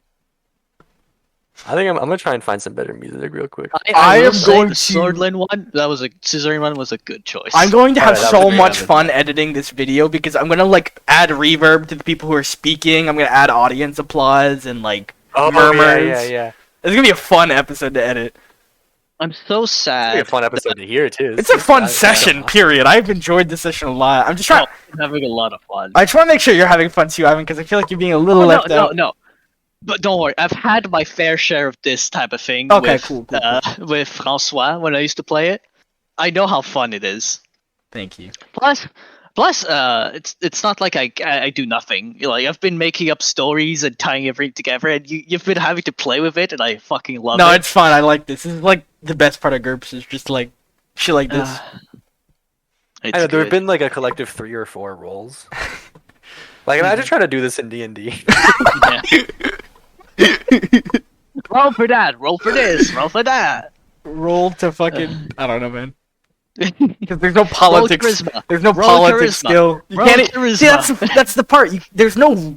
You can't roll like. It's just not. It's just not a concept. I know in D&D, imagine be like, is there something I could roll to determine which of them it would be the easiest to support? Like which is the most easy, like the easiest to get to win? Like you. And then, like I don't know, Smile. roll intelligence. And then here I'm like, well, it's politics. And like okay, and so then when you do your speak, you could do public speaking. If you had your politics skill higher, you could have used politics as a default for being able to speak in front of everyone like that. I mean, I do. I just like the concept that like my politics role was entirely based off the research I did earlier, like a few weeks ago. It's just based off of that. Yeah, no, that's great. Just been researching way too much Mad Horror shit. Anyway, yeah. Down to the point that combat's boring. I don't think it's boring. I think combat's cool. Yeah, I mean, combat's not boring. It's boring. It's not as. It's just that it's not as in depth as something like this. You want to know a fun fact? I just looked. Like I mean, like sheet. casual Junia, combat encounters are. Junia has that's like why I like when I 20 do combat, more so. points than Francois. Yeah, we've been playing this. And the party just somehow the prophecy always feels so underpowered to me. Yeah. Even though I don't know what Francois it on his is. own was like, I don't know so. if my GMing has just changed and I've just gotten really brutal, or if like everyone just except for Asher, Pierre doesn't feel underpowered. Pierre feels good. Junia felt good, and then she broke her arm. And then she was kind of underpowered, but now she's actually back to normal, let's say. Okay, anyways, we have to finish the session. I forgot. Yeah. So, That was 10. oh yeah, I don't work tomorrow, so I'm all good. I'm fine too. Hoorah. I want to speak to Mead. You're speaking to me. Okay, so you Oh, John, come find on. Mead in the crowd and walk up, and he goes, "Oh, it's a good speech, fella. Sad you didn't. If you're gonna throw your, I was expecting you to throw your hat in the ring, but I didn't realize you were just gonna throw another Vern hat in there. I was, hoping maybe if you were gonna do that, you should have thrown in mine. But I digress. It's fine. I understand what I'm asking for. Might be a lot. An independent Penrod is still better, but I don't know. You said you've been to Republia. I feel like anything less than that, it really just is no change. No. Truthfully, I agree with you. Actually, my decision was purely based on what we could do today. In due time, I really do believe that's the direction. These people are not going to vote for something like that. See, but that's the thing. We can do this today, and in the future, perhaps you're right. Naren may bring stability as a familiar face, right? But that will bring this meeting hall, this secret meeting hall, will not be in use after this. There won't be this revolutionary fervor there is right now. The moment is ripe for the dramatic change that you and I are looking for, and after this moment, it might take another 100 years before the people are ready to uprise again. And Change. I don't want to wait that long. Change should not come from the drive to wanting to put people's heads on pikes. I don't feel comfortable, putting all of the nobles' heads, on the Who said block. anything about heads on spikes? Look at these people. These people are angry. These people want change, and truthfully, I don't think it would end peacefully. I'm being very honest with you. Deposing alone would mean several families possibly dying. As much as I agree with you that nobility is not the right way and that we should be a democracy for the people, by the people, republic, I fully agree with you. I don't want to see that bloodshed right now, and I know that if that was the direction, we could make that happen, which I don't. But if we could, there would be bloodshed, and I would not be comfortable sleeping at night knowing I killed possibly tens of families just to establish this change. It just doesn't feel right. It's all right. I pat him in the back. Roll This is the military. diplomacy -4. Ooh, okay. We're rolling for 11. Or, not 11, sorry. We're rolling for... It's an 11 plus 1, which means it's a 12, so we're rolling for an 8. 8, yep. 9. Off by 1. He looks at you and goes, even if that were to happen, if it meant a penrite that looked like Republia, I would be sad to have sullied my hands, but at least generations of children past us will have a choice in electing their leaders. I promise you, one way or another, no matter how much time it will take, we'll get there. The next campaign. The Eslandri Democratic Revolution. We've awoken the God Emperor. Maybe it was a bad idea. Don't pretend Dictator. that your lessons won't go unnoticed. I'm sure there are people listening. You certainly captured my attention. I wish it wasn't such a. I just wish we were not in a culture where change like that is truly hard to accomplish in such short time. Without bloodshed. Perhaps Penrite seceding will be able to inspire other smaller, weaker towns to do the same, and I can find a smaller city to convince. Perhaps the project needs to start smaller than Republia, or than Penrite. You could always go back to Republia. Spend your time there. Aye, but with this knowledge I have and my experience traveling, I feel a duty, a burden to deliver this message elsewhere, to expand the freedom that they experience in Republia. You said you've been there. It's a utopia. It's heaven. I've never seen such happy people. But there's a danger establishing something like that in the middle of this brewing conflict. I mean, if Penrite were to 1, succeed, but 2, to become a republic, think about the effect on the nations. Nations will, like you said, towns would hear about this and be influenced, and yes, it would be great change, but for what cost?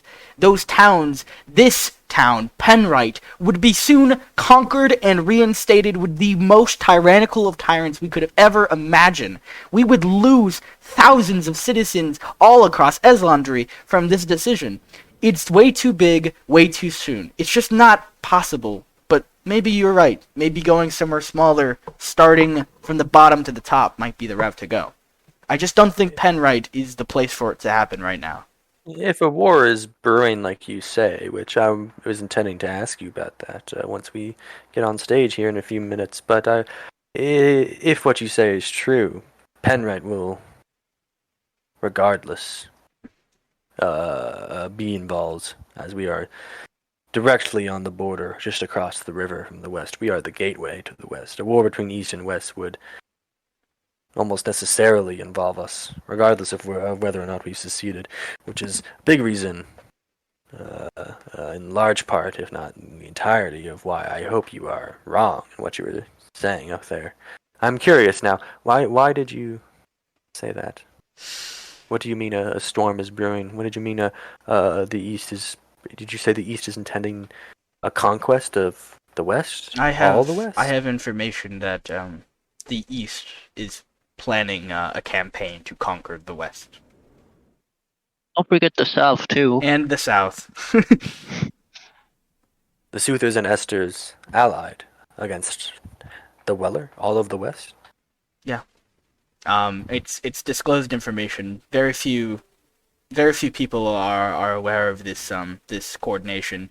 Clerics, of course, but also many officials with Esther. I was told by a cleric, and that, in fact, I was told this because I had noticed. Well, we had been noticing tons of caravans of clerics heading to the northern pass, going to the west because they're expecting thousands of people to be dead and dying and injured. So they're readying for the fallout. There are people, perhaps there are people. If I don't know how inclined you are to believe certain things, but I believe the prophecy will put a stop to this war. That's just me, though. Well, I truly hope what you are saying is false. Me too. I'm sad to say this, but I deeply, deeply hope that you are just a madman and a liar. I wish Yeah. I was as well, honestly. If I could go back and pretend I never heard any of this, I would. He laughs and says, "Sadly, I'm convinced that you are sincere. I do wonder if what you're saying is true, and this huge war is brewing. Penrite will be imbrued in the center of it. If that were to happen, an independent East Penrite, we would likely need. They wouldn't be happy, but we would likely need to appeal to the West for aid. Even then, I don't think they'd be able to provide it. The West can't do much, honestly. I could not imagine a universe where the West could aid us in the conflict.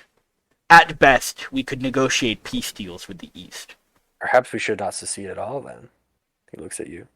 You And know, you see there's real despair in his face. He's like, Well, if we leave just as they're preparing to march west, we will be blocking them from their conquest, and we'll that's be the conquered perfect. ourselves. That's the perfect negotiating position, though. They wouldn't want to spend supplies on a city they would have already have to conquer in their own in their It's quote not, unquote own territory. it's not like Penrite is an easy conquer either. Mm-hmm. Mm. It's the perfect negotiating position. Well, My all of this what's the word? may be decided after we have sent our letter to the Esters. regardless, I'm just glad to have spoken to you today. You are truly wise. Thank you. We should meet sometime later, perhaps in this inn or some other ale house or tavern even. We quite share your discuss further. admiration for Republia. Yes, I'd like to hear of your experience there. I'd like to hear more, but he gestures up to the stage again. It appears it is time. You see Torin appearing towards the front of the stage. Oh boy. And everybody quiets again. He's like, and he puts out holds out his arms and goes, "Well, will all of our speakers join me on stage for the open debate?" Of course. And so Good luck. all Thank five you. of you take your seats. Who do you want to... Okay, so... I'm going to draw this out on MS Paint. I'm guessing it's like a semicircle of chairs, right? Are you asking who I want to sit between? Yeah. I want to sit, if possible, I want to sit between Vern and Mead. That's what I'm thinking, but they're going to be seated on opposite. You're going to be seated in... In order? Yeah, you know what? You're just going to be seated in... Nah. Vern is all on the far left of the table. I'll be on. Yeah, I guess it would make sense that they'd put me on the far right because I'm the fifth speaker also. You want to be in the far right? Okay. It's just in the order of how you guys... Yeah, you just guys sit in order. It's fine. It's not really a big deal. So you'll be sitting next to me. Cool. On the right end of the table. So you get up, and Torin speaks again. He's like, just to review our rules, this is an open debate. The debaters, only one person may speak at a time. Do not speak over each other. That goes for the audience and the speakers. The speakers may ask each other questions. If anyone from the audience would like to ask a question, they may raise their hand, and I will call upon them. I will be moderating to make sure that we stay in good standing and keep order. If anyone proves to be too much of a nuisance, you may be required to leave. Really would not like that. So, don't be a nuisance. He smiles, and there's some chuckles. He goes, we may begin. I'd like to begin by asking first question, just to get us all loosened up. Why do you love Penwright? Let's go in reverse order. Let's start first here with our brother Pierre. I hope this doesn't come off as cliche, but I was born here. I love this place because this is the first place I could call home. And even today, upon my return, I still find it to be home. To my loved ones, to my sister, everyone whom I ever loved, they were here. This was the place that I could call home. So, as simple as that may be, that's just the fact of it. Oh god, I gotta come up with answers for all. Wrote too many characters. Added me, Arlo, me. Me, Arlo, Carl, and Brad. I gotta come up with 4 answers for every fucking question. Mead looks up. He says, well, my favorite period of history is the age in which there were several city-states along the river, and like Pierre, I was born here in Penwright, and I forgot the voice I did for Mead when I first gave him. I liked the voice, I forgot what it was. I was born here in Penwright, and I was happy to learn that my favorite subject in all of history was ancient Penwright, when we were our own independent, democratic city-state. And then he turns again to Arlo. Arlo looks up and says, I love the diversity of Penwright. It's right in the center of the continent, and so you have people sailing down from the north looking to trade, sailing from the west, from the east, sailing up from the south. It's a melting pot of all sorts of people. I'm sure anyone who's been here, I'm sure all of us have encountered many characters in the inns and walking the streets. It's the people of Penwright that I love. Carl looks up and he says, I like Arlo's answer. The people. I love the people of East Penwright. He says East Penwright, like specifically East, and he like eyes Arlo after saying that. And Vern looks up and says, why? It's tough to go last. Ditto to all that they've said, but I think also our mighty brewing industry, our tradition of inventing ale, for example. He holds out his hands. But yes, just the same as the rest of them. And and so Torin stands in as well. I'll hold out some. I'll open the floor to any questions. If any of you have any questions for you as well, he gestures towards the speakers, the table, and goes, "You may raise your hands as well." But yeah, and he stands, and there's silence.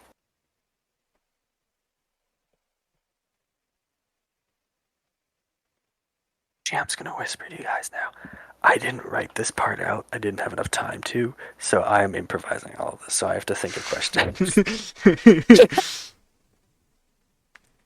Sirs, on the speaker table. I'm also tired now. That's like 10. And I've had a glass of wine. Wait, are they gesturing? Are they gesturing that the audience may ask questions to the speakers? Anyone may raise their hand. Junia, you're perfectly also in a place to ask a question if you want. Yes, you are. A man raises his hand, and Torin calls on him. And he goes, I'd like each of the speakers to speak briefly on their opinions of Naren the Baron and why or why not he should be deposed. And Torin looks to the table and goes, "Would anybody like to start?" And Carl immediately raises his hand, unless you want to try and beat him out, Pierre. Then No. roll a DX check. I'll let him take it, but I'm going to talk immediately after he's done. So Carl looks up and says, "Well, I'm sure all of you know that I really despise the man. I mean, he is, as I mentioned, the man who started this whole mess. He's been a loyal servant of the Esters and a duke hidden behind his wall, growing fat and happy. Pierre and Junia, you've met the man. He's not fat. Gorging on lavish meals while the rest of us starve. The situation of Penrod is ultimately in his hands, and the situation right now is not very good for the vast majority of us. And it's ultimately his fault. He taxes us too much. He demands too many men to be pressed into his service, and simply treats us too poorly. I mean, for example, I have a farmer friend who, we were talking one day. We were sitting drinking in this very inn, actually. He gestures to upstairs. And for a second, you guys had almost forgotten that you're in the basement of an inn. We're sitting upstairs drinking, me and my farmer friend, a few years ago, and he was telling me how when Naren first came to power, I think it was a year or two into his new reign, he changed the requirements so that all farmers were now not required to work 3 days a week, but were required to work the fields at least 4 days a week, and failure to do so was punishable by a fine of up to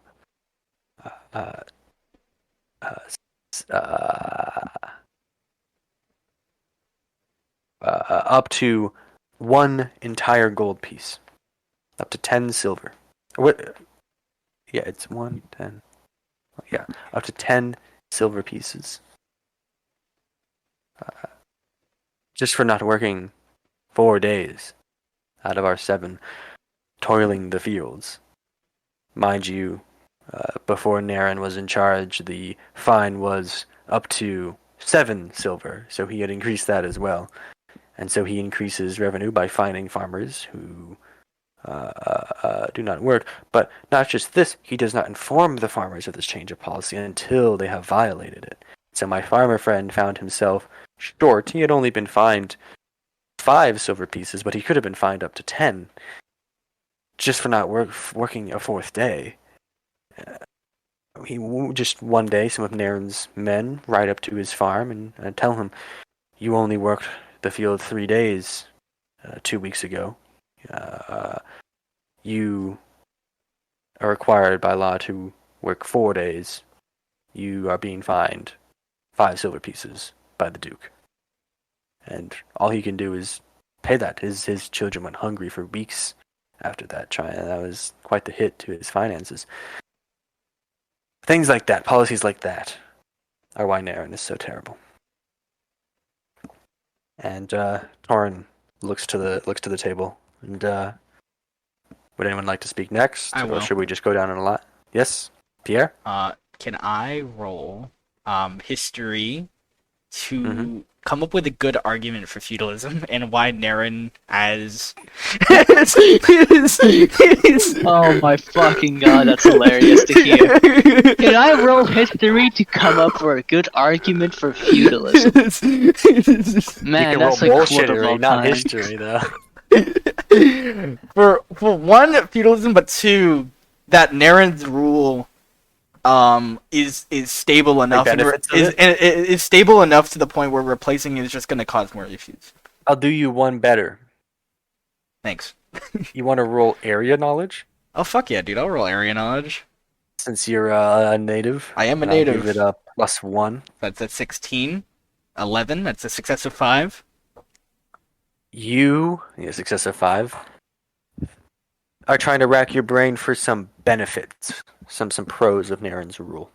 Let me think of one.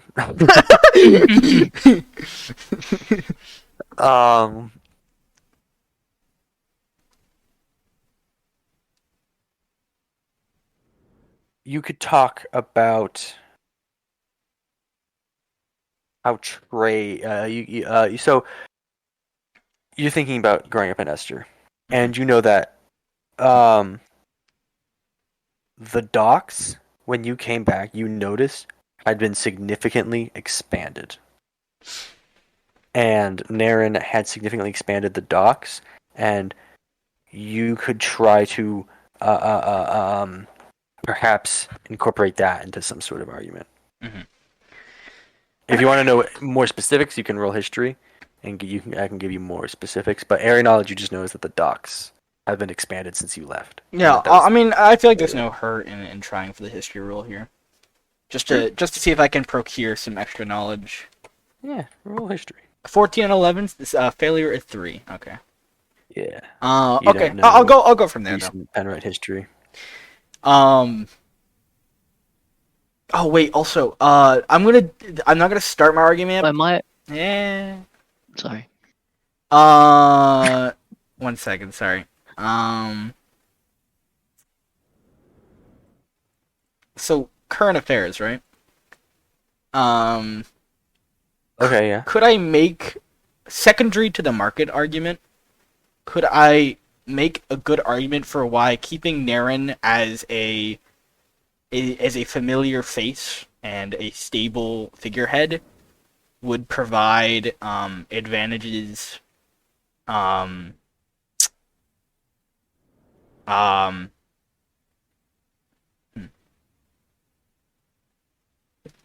he's against sending people to the Western Woods, right? Or Eastern Woods? He hasn't been sending soldiers to the Eastern Woods. He's refused to do so. You could totally incorporate that. I'm going to incorporate how he has shown that he is willing to stand up. I don't actually need to roll this. You could continue to do that. All right, cool. I'm ready to make an argument. Carl, I do understand where you're coming from, and I think in many situations your logic is pretty standstill. And I'm sorry that happened to your friend. I acknowledge that. Nobody's perfect, and especially ruling is not always going to be perfect. You know, monsters are not born, they're created. People change over time. And people's children change over time. It's not going to be perfect, and I respect that. Secondly, I've grown up here. I'm sure most of us have. Things have changed drastically since I was last in Penrite. I remember growing up, the dockyards were in shambles. They were so bad that my father and I could barely fish, barely find like a fishing boat to buy out for the day, just because the infrastructure had been so mismanaged by previous rulers. Today it's flourishing. Think about how many of you in this room are dock workers. Think about how many jobs that someone like Naren has established for you to get an honest day's pay. You know, that's important above all else, is having the ability to feed your family and opening jobs, bringing people in, increasing market. This is all done by someone like Naren and his decisions to, you know, establish more jobs and further the Penrite economy. And thirdly, there is no proof. Naren does not want to send anyone from Penrite to go deal with the crisis in the east, in the monsters in the woods. He respects his citizens. He respects the fact that their lives should not be thrown to the wind like cannon fodder. I think above all else, that shows that he's not a monster. He's not some greedy, selfish sloth who doesn't understand the citizens he looks over. I think that alone is proof that he is making some informed decisions about the people in his under his wing. Because if he had not cared, he would have made what would have been politically a smarter move to just send soldiers, you know? But he made a better decision for the people of Penrith. I'll end it there. There's some like mutterings in response to your what you said. As people were talking about it, they're like, "Mhm, yes, yes, yes," and they're discussing. Um, and Carl, I'm gonna roll for Carl. Roll for Carl. Yeah, baby. Yeah, he's entirely swayed. You're like, you know what? You're right. You know what? You're right. I'm done. Fuck this. I'm not gonna win anyways. Let me just give up. Vern raises his hand to speak next. And he's like, well, no lord is going to be perfect. Leading is difficult. No one's going to make the right decision all the time. It is sad what happened to your farming friend. But perhaps there was not malicious intent behind it, Carl. Perhaps it was just mismanagement. Perhaps this is just anecdotal. No, he's not going to say anecdotal. I mean, he's a fucking illiterate. He's not illiterate, but he's a peasant. Perhaps this is just one case out of many. Do we know that all the farmers weren't informed? Perhaps it was just Naren's an oversight from the Duke, and he should have appealed it to the courts. You never. We don't quite know, but I choose to believe that there was not malicious intent behind it. And like my good friend Pierre was saying, he has shown that he is willing to stand up to the Esters when necessary. You say he's the reason we've gotten into this whole mess of double taxation and brawls on the street. Is it really him, or is it really the Esters? Are we not misdirecting our anger towards him? They were the ones that demanded the increase in taxes, and he stopped sending them. And Carl immediately interjects and goes, yes, but he didn't. And Torrin goes, nope. He like Torrin like claps loudly and he's like, no interrupting. He like shouts out. And Carl like closes his eyes and shakes his head and he goes, thank you. That's all I had to say. He stops. Pierre nods his head while making eye contact, smiling. Arlo speaks up. He goes, like I said in my speech about Naren, I don't care. He may remain our lord, he may not. I merely believe that if we are to secede, Naren should at the very least reach out to the west and ask if they would like to secede with us, even if we are not unified under one political body, under one political body.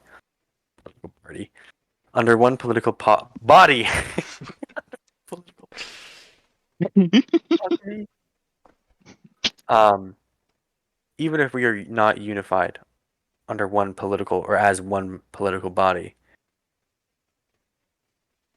seceding together, standing up and unbending our knee together, it is a much more, not just a much more powerful statement, but means that we will be in a much more secure and much safer position. So that's all I have to say. My opinion of Naren will increase significantly if he sees the wisdom in this. But whether he should or should not be our lord, I don't have an opinion. That's all. All right. Any other questions? And Carl raises his hand. Warren turns at him and points, and Carl goes, yes, not really a question, but just a point I'd like to make. Warren goes, all right, I'll allow it. Vern was mentioning that Naren was not delivering taxes to the Esters. That may be true, but did he? You guys can't hear the train, right? I can hear the train. Okay. Dope. Vern here, Brother Vern, has said that Naren did not increase the taxes, but did not deliver the taxes to the Esters, but he did still collect them. In fact, he just kept more for himself. And what he's done with that money, well, we haven't seen any of it. He hasn't stopped taxing us as our new Duke harasses us. In fact, he insists that he continue doing so. That's all I have to say on that. Mhm. Is there evidence that, from my stint with Darren, that he, in fact, didn't do anything with his new taxation? He didn't do anything? Because I don't believe that. I think that's a false statement. Yeah, you haven't been in town really long enough to be able to determine that. Just don't say anything, I guess. Yeah, I'll say nothing. Fuck. Okay, I need to think of a good question I can ask. That was. Yes, please, that'd be great. Because I'm racking my fucking brain, dude. And my brain is shutting down. Yeah. Hmm? Mead raises his hand. I forgot Mead was here. Oh, I forgot about Mead's opinion of Naren. I forgot he's here. Yeah, Mead raises his hand and goes, excuse me, I never gave my opinion on Naren. And Torn goes, oh, I'm so sorry, I've forgotten. Yes. And you hear like some muttered like laughter. Is fucking train. He's going It's a off. fucking train. The speakeasy's getting busted down, and they have a fucking horn. Oh my god, imagine we're humbly sitting here, and then Jarlin, like, whistles loudly as this place gets stormed by troops, and they just fucking... Naren puts them all to the sword. You are under arrest. Not even under arrest, he just kills them all and leaves their bodies to rot in the basement to never be found. Yeah, Vern's last look is just me being like, ah, yes, thank you, Jarlin.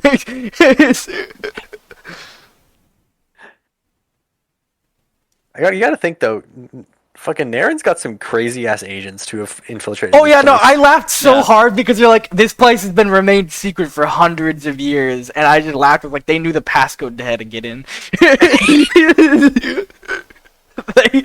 They knew it. They knew when the meeting was happening, the passcode to get in, what place it was at. Mm-hmm.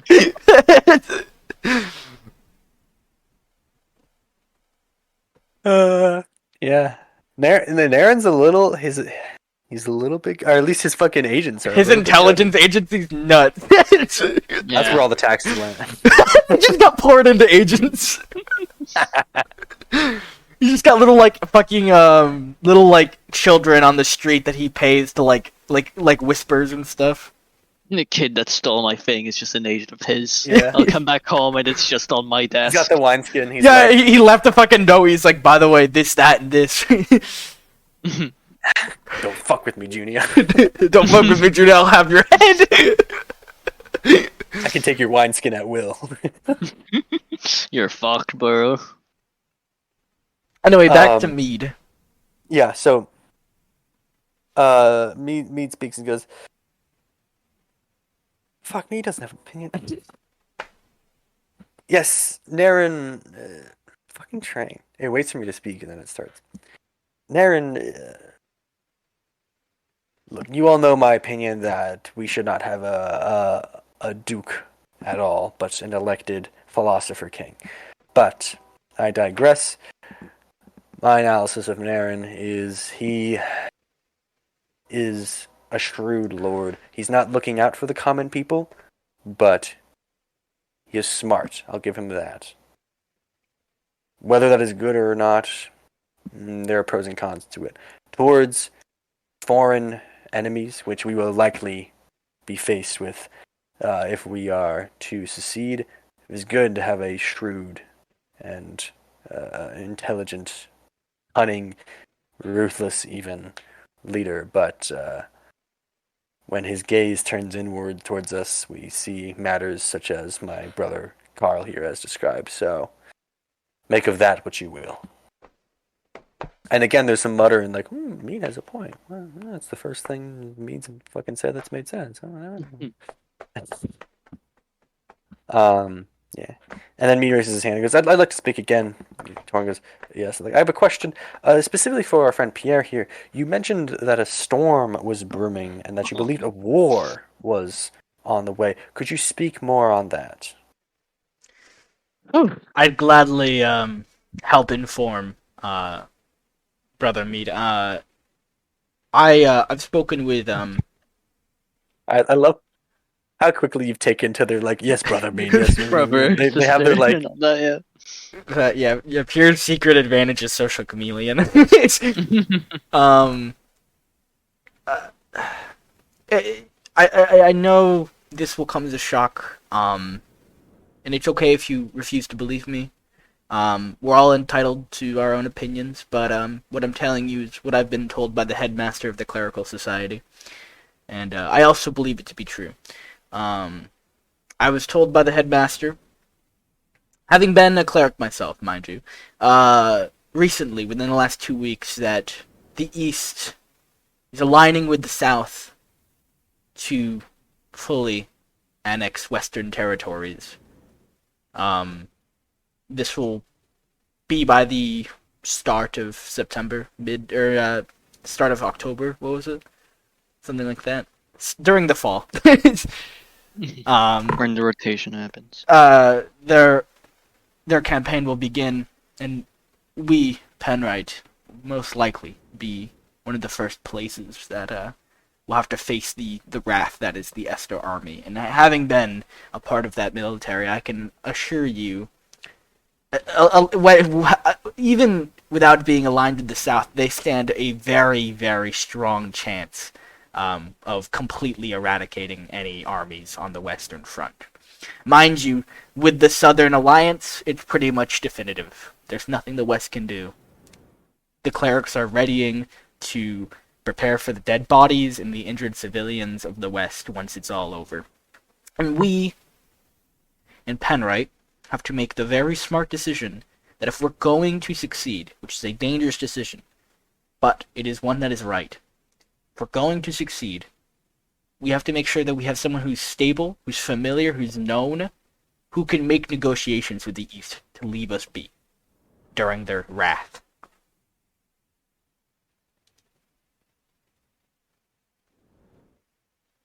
it's pretty good. It's pretty good. Junia, do you have a question you want to ask? Here, you can also ask questions. I'm okay, man. I've been trying to think of like a good one that Junia would ask, and I just can't.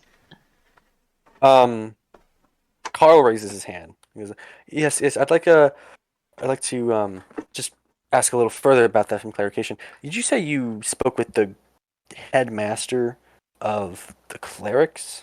Yep. Yeah, and excuse me, I'm sorry, I've never met you before. Who are you to have had an audience with the headmaster? I believe is, I've just never heard the term before. Is that the head cleric, like who presides over the entire order? Of course, yes. Having been part of the clerical society, it swapped hands many times, but yeah, I spoke to them a few weeks ago. And so you are saying that you're a cleric? Yeah, I have my certification. It's not with me, but I am a cleric, yes. I'm just confused. Where are your pink robes? A man who does not align himself with the duties of a cleric anymore does not wear the robes. I took it upon myself to not be a cleric, officially at least, not helping people and healing them the traditional manner way. I traveled for some time, serving the duties of a cleric. I healed and healed the wounded of battlefields and such. But truthfully, I don't stand with the duties of a traditional cleric, not anymore at least. Yeah, important question. Can clerics marry? That's a really good question. Oh shit! It would suggest no, right? Would Yeah, I it? would assume no. So it's the perfect excuse Oh to yeah, just say, yeah. Honestly, married my wife. Smart. hold on. No, let me continue that. Yeah, no, they can't. I also, while serving as a cleric, I found the love of my life in the East. Her name's Junia. She's in the crowd. Pierre points her out.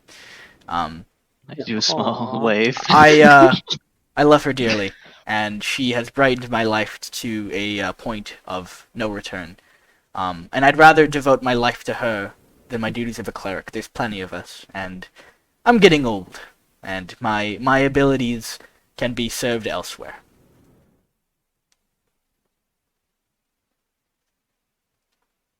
You hear a couple ahs in the audience, just like it's really small, like oh, that's cute.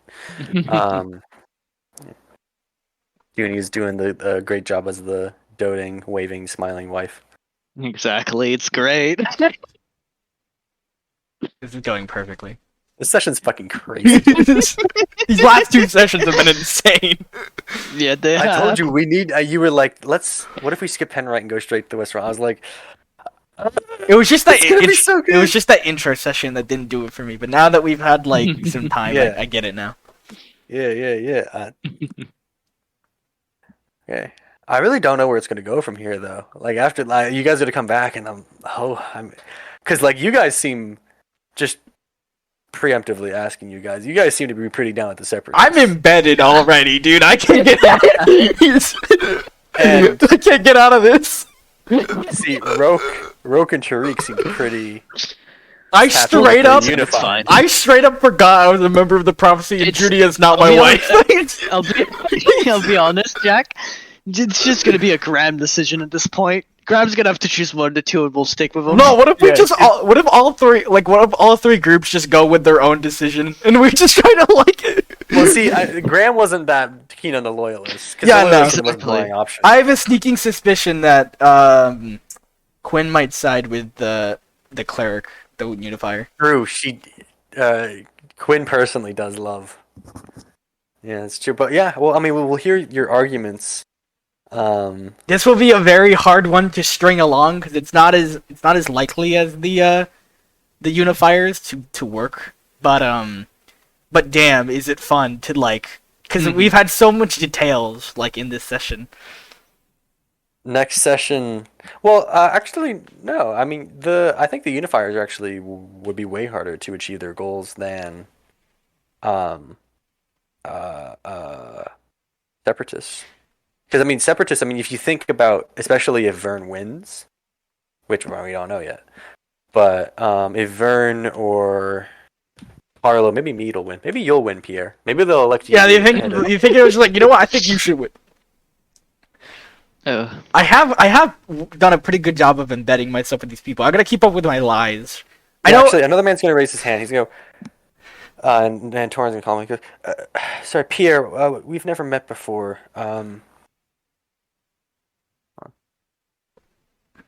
Yes, Pierre. We've never met before. My name is Corin. I'm a dock worker from the Northern Docks. And I'm just wondering, we hear a little bit more about you. Just your background. You said you were a cleric, but and you were traveling. Could you talk a bit more about that?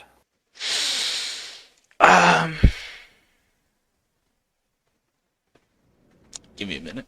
I gotta decide what. And Torin turns to you and says, "Yeah, you can answer that if you wish, but I know you said that you were encouraging people to vote for Vern, correct?" Yeah, no, I merely stand here as a member of Penrite who wishes to see Vern succeed here.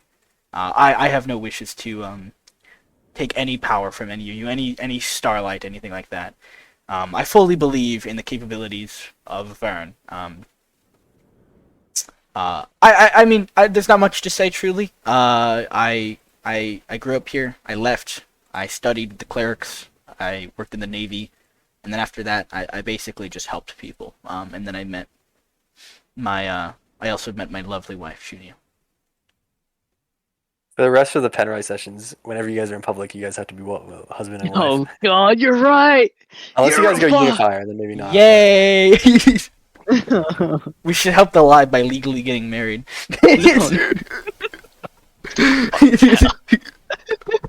You'd really be breaking your fucking oaths as a cleric then. You'd be forbidden from wearing the pink robe. Right now, if you put it on, I don't think they mind. But if you put it on now, I'm not putting that shit on, truthfully. Like, I still think they're morally evil. Like, I still think they're corrupt. Yeah.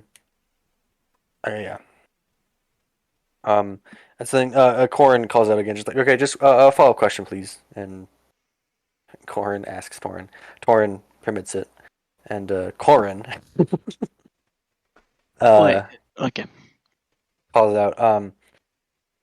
Yes. I just want to clarify.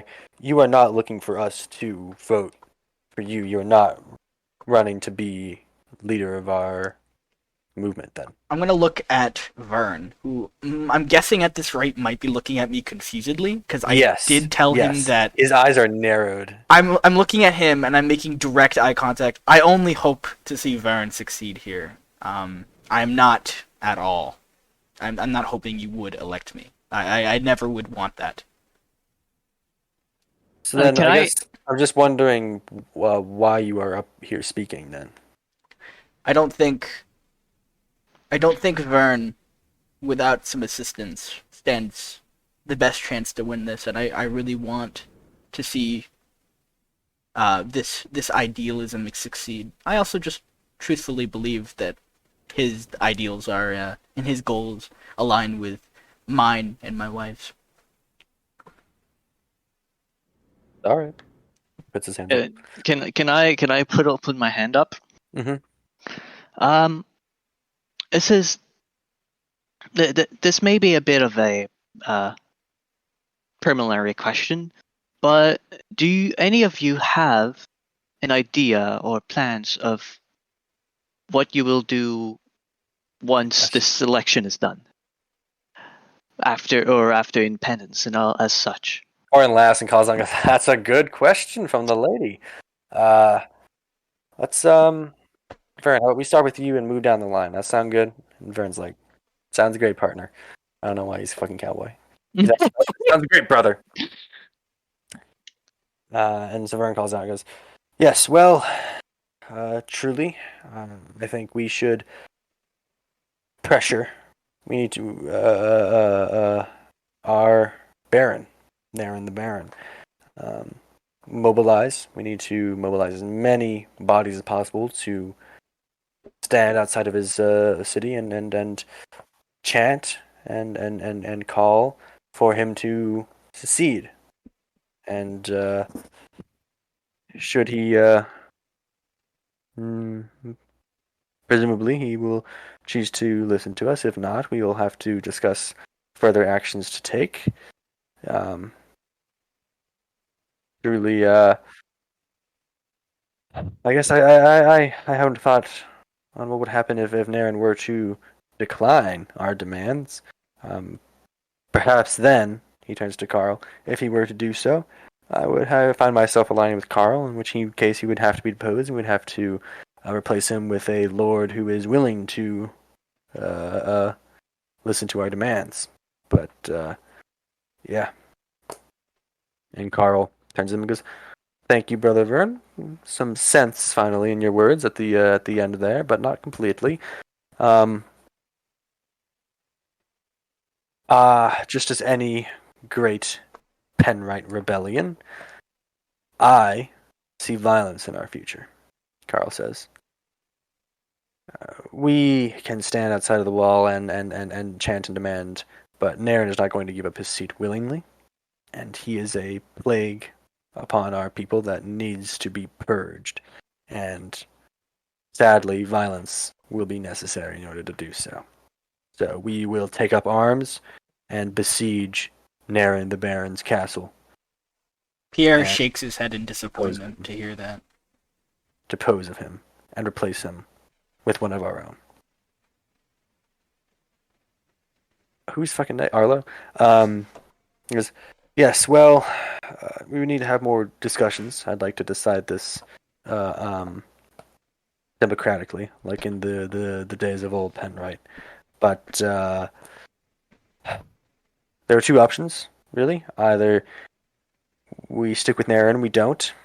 In the case that we decide to stick with Naren, then we shall follow a plan similar to what Vern has proposed, except we will be calling for Naren to enter a discussion with the Duke of West Penrite, and let me pull up his name.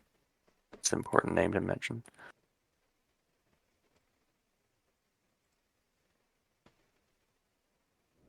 I don't think I've even told you guys the fucking Western Lord's name. You haven't. Um.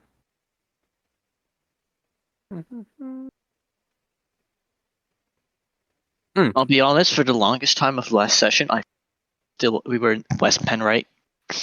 I'll be entirely honest with you. Yeah, so he continues. Have him enter discussion with the Duke of West Penrite, Garth Tarlin. Sounds like Darth Talon. Yeah, it's at the bottom of my doc. If you. Garth Tarlin, and discuss a session alongside us. I imagine neither Naren nor Garth will like to give up their seat, and so I imagine in that case we will be seating together, but not necessarily unified. Two independent duchies, perhaps more dependent on one another, and an easing of tensions would naturally flow as we would see each other as allies and brothers and sisters, no longer as enemies.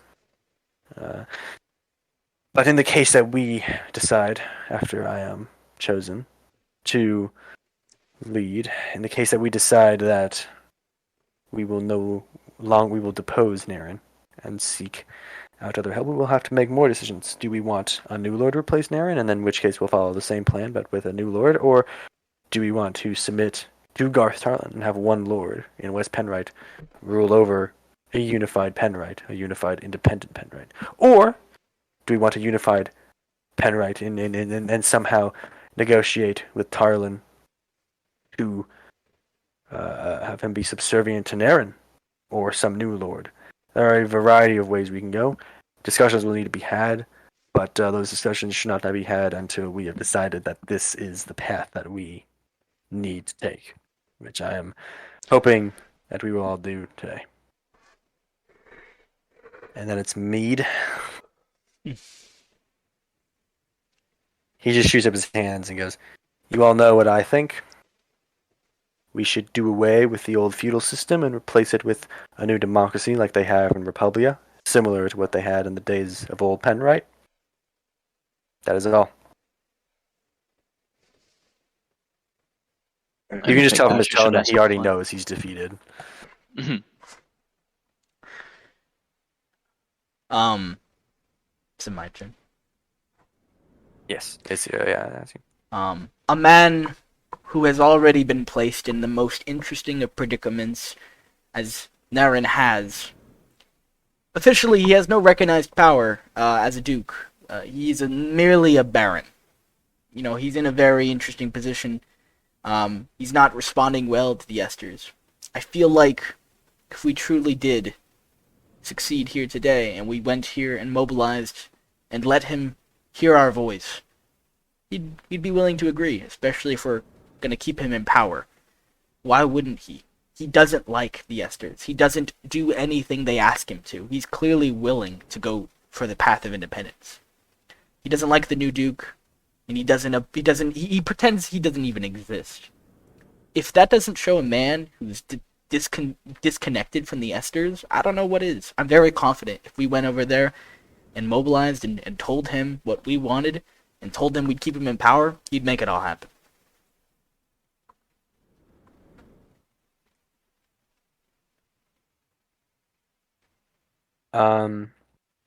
Hey. Any other questions that you guys think should be asked? No, I can't think of any. That's a very important one, Junia. He's like, what are you guys actually going to do?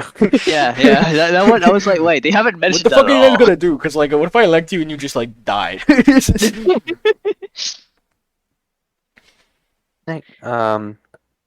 But it's getting late in the session. I mean, real life, so we could just end it here. Yeah. End session. We'll pick it up tomorrow. Yeah, no, we should. I think we should end the debate process and get to the election. Yeah. So, Horn announces that you guys can make closing remarks, and each of the speakers make closing remarks, including you, Pierre, and speaking of their own positions. And Horn then announces that he speaks up. Well, we will now be having our election. Now, we have discussed thoroughly on the best way to do this and the quickest way. There were discussions of using parchment and quill and whatnot, but it was simply it was determined to be too ineffective and too prone to fraud and miscounting and etc., etc. So instead, of course, as we've all agreed upon, we will be doing a roll call just to double check. Has anyone here not been checked in? And Pierre and Junia and Darlin and Flay, you all make eye contact with one another. Oh. I'm not voting anyways since I'm Yeah, brand new, so it's fine. I might not vote. You're not gonna vote? We're not allowed to technically, and it would sit well with me on my part. Well, okay, wait. What does he mean by check-in? There's a paper that's been going around that they've been signing names on. Yeah, I'll raise my hand. I haven't been checked in. He turns and he goes, "Oh, it appears one of our speakers has not been checked in. Here you go." He hands you the paper with a quill and a jar of ink, and you see there's just it's like several papers with a list of names, and that's what he was toying with earlier on the table when you first got in here. Pierre Dudon. Pierre Dudon. That's a very Asterian name. Can I look at him and just like show him? Can you write mine? Oh yeah, I'll also write Junia Plendon in there. No. Wait, you said can you or We're can't married. you? We're married. Oh yeah, Junia Dudon. Right. Right. Yeah, writes Junia Dudon as well. And he looks down and looks up and goes, I don't know if you were aware, but we decided that women will not be voting tonight. Sorry about that. Hard out, I just hard scratch out. it out with the ink. Thank you. She can stand over with Alyssa. Of course. No, I want to go see her. I want to learn about her bruise. I need to go see her. I hear that. I definitely need to go see her. I look over and Judy's just gone. Jarlin and Flay and a couple other men also raise their hands, and they all sign in and yada yada. They sign in as Craig and whatever Flay's code name was. Flay. And the name Slay instead of Flay. The name, the paper goes around. Everyone checks in. He goes, "All right, we'll be going down the list." And so he calls out name after name, and with each name, the man is required to call out the name of an individual that they would like to see lead. And so you get it's been mostly Carl and Vern, with a few Arlos here and there. Probably 2/3 have been Arlo's probably been getting like a fifth, like one in every 5 have been saying Arlo. Has anyone And said then- mead? Nobody. Womp womp. No one has said mead. But eventually there is one mead. There's a second mead. There's probably like and so every time he calls out he's like Jason Jason Statham. Jason Thorlum. And he'll call out Carl, and he'll go, "That's a 16th vote for Carl, 17th," and he's like counting it out loud and marking it on paper and everything. And everyone's just dead silent. Not dead silent. There's like muttering and side conversations and whatnot. And they call out Mead's name. They go, "Mead the reader." And he calls out Pierre Dudon. He goes, "Our first vote for Pierre." He checks it off. You're not even doing anything. I chuckle as I look directly at Mead. He looks at you and he looks at you seriously and goes, "I seriously think you are the best candidate. Besides, I guess, myself, but yeah." I warmly say thank you. And he calls out Vern. Vern was the first name on the list. Vern voted for Vern. Carl voted for Carl. Arlo voted for Arl. He calls out Jarlin. Jarlin votes for Vern. Calls out Flay. Flay votes for Vern. And he calls out Pierre Dudon. Vern. That's another vote for Vern. Yada yada. And so the final tallies. Let me write it down on my little whiteboard. Man, if it comes down to like 3 votes. like 3 votes or 4 votes or anything like that, that means that we physically swayed the vote by just adding bodies here. Okay, guys. There's this Minecraft event I participated in where there was an election. I wasn't part of them, and I decided to vote, and my one vote won the guy the election. Yeah, just physically just fuck over the vote by adding more people. Yeah, I was just visiting. I was a visitor. I wasn't even a citizen of that place. I voted, and they... Oh, that's hilarious. Yeah. And you know what's the funniest thing? He ended up being a war hawk who I went to war with later on. Oh man. Let's, Yep. I'm excited to see when Vern loses.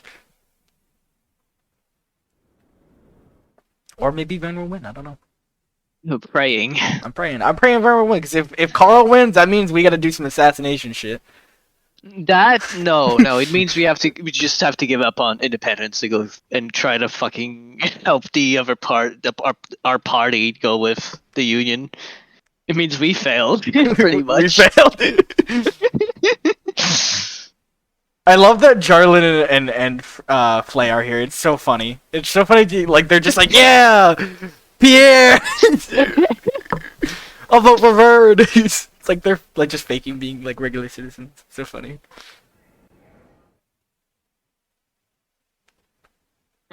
Jack's doing some fucking math. Jack's breaking it down into statistics. He's like, all right, it's gonna be completely random based on this logarithmic scale.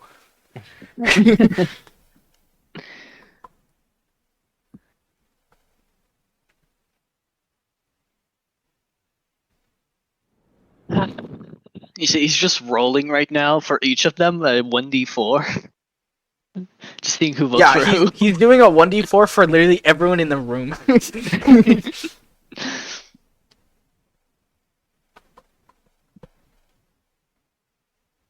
Come on, Jack, you got this.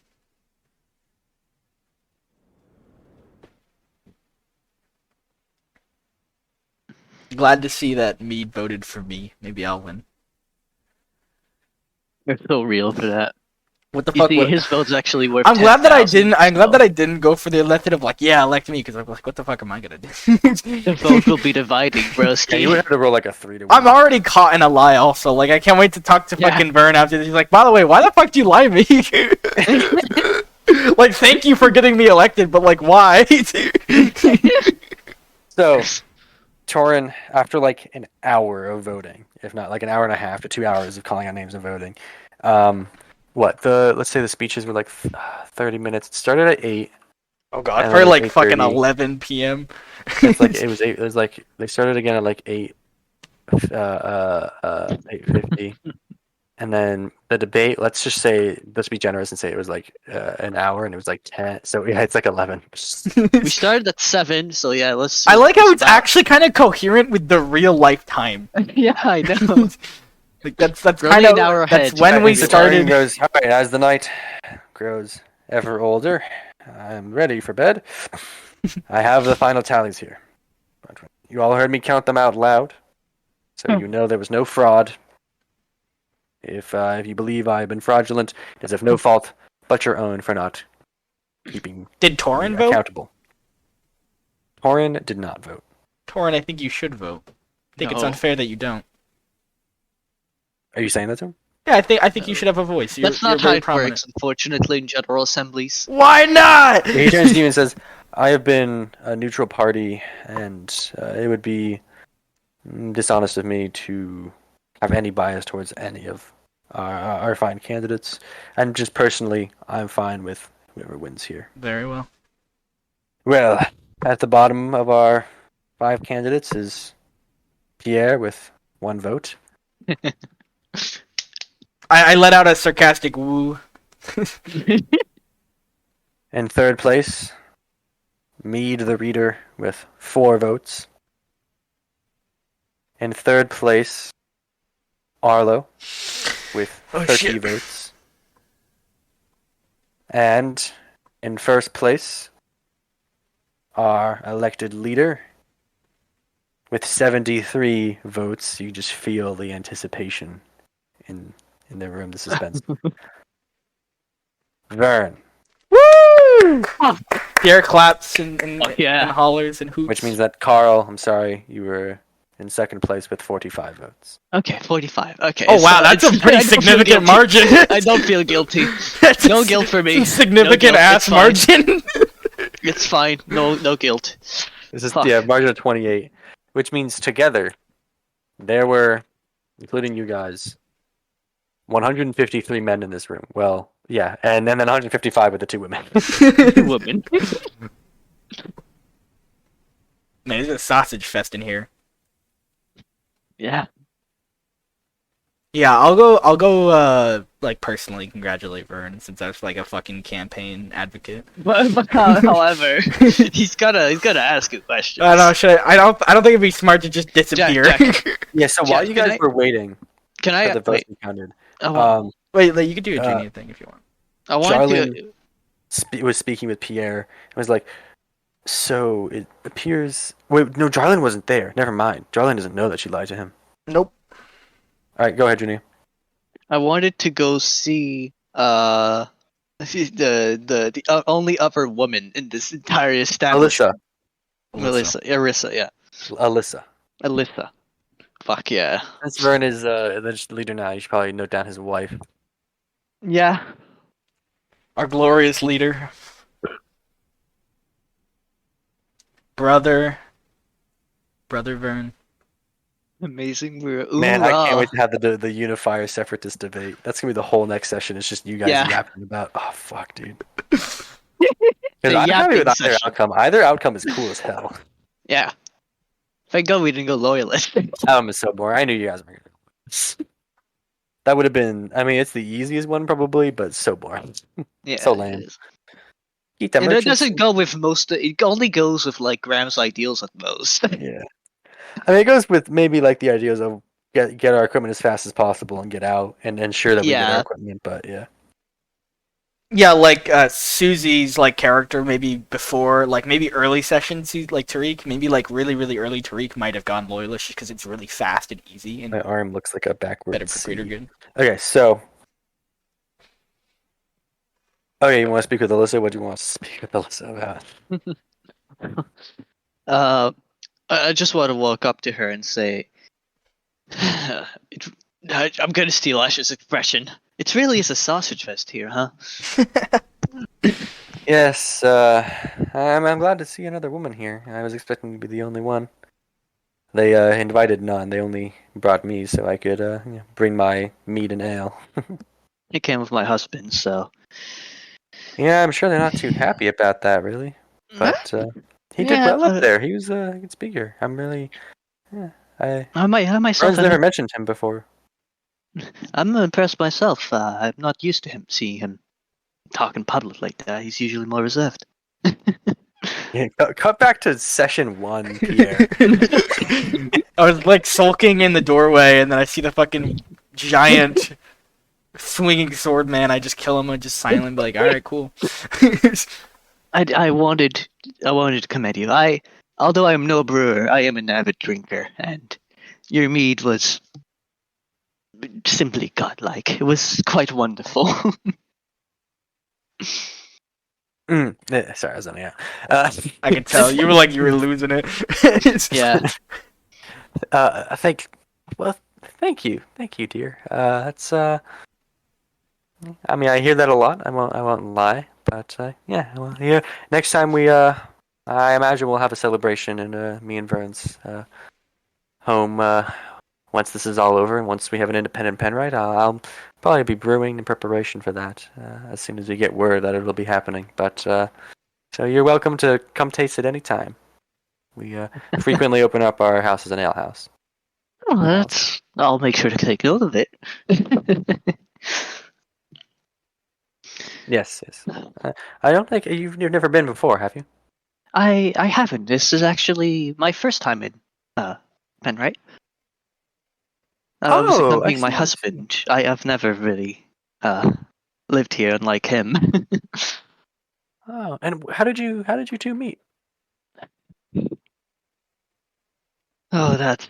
These last few sessions have just been me making the party lie over and over. Yes, I've it lied so much. has. Um, Susie too. As- Roke as a I- little bit, yeah. as I told you, I I don't think there's a was. single NPC you guys haven't lied to. You lied to Naren, you lied to Burn, you lied to fucking Alyssa. Like, the guys lied to fucking Carmen. It wasn't you guys, but Jack.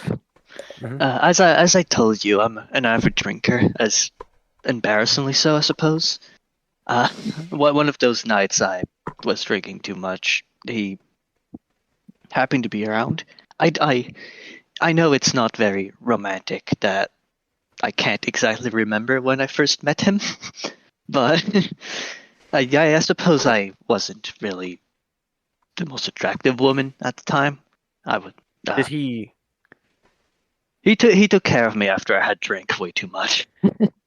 I woke up one see. day in his room. He was sleeping on the floor while I was laying in bed. It was awkward to say the least, but I honestly think I just fell for him.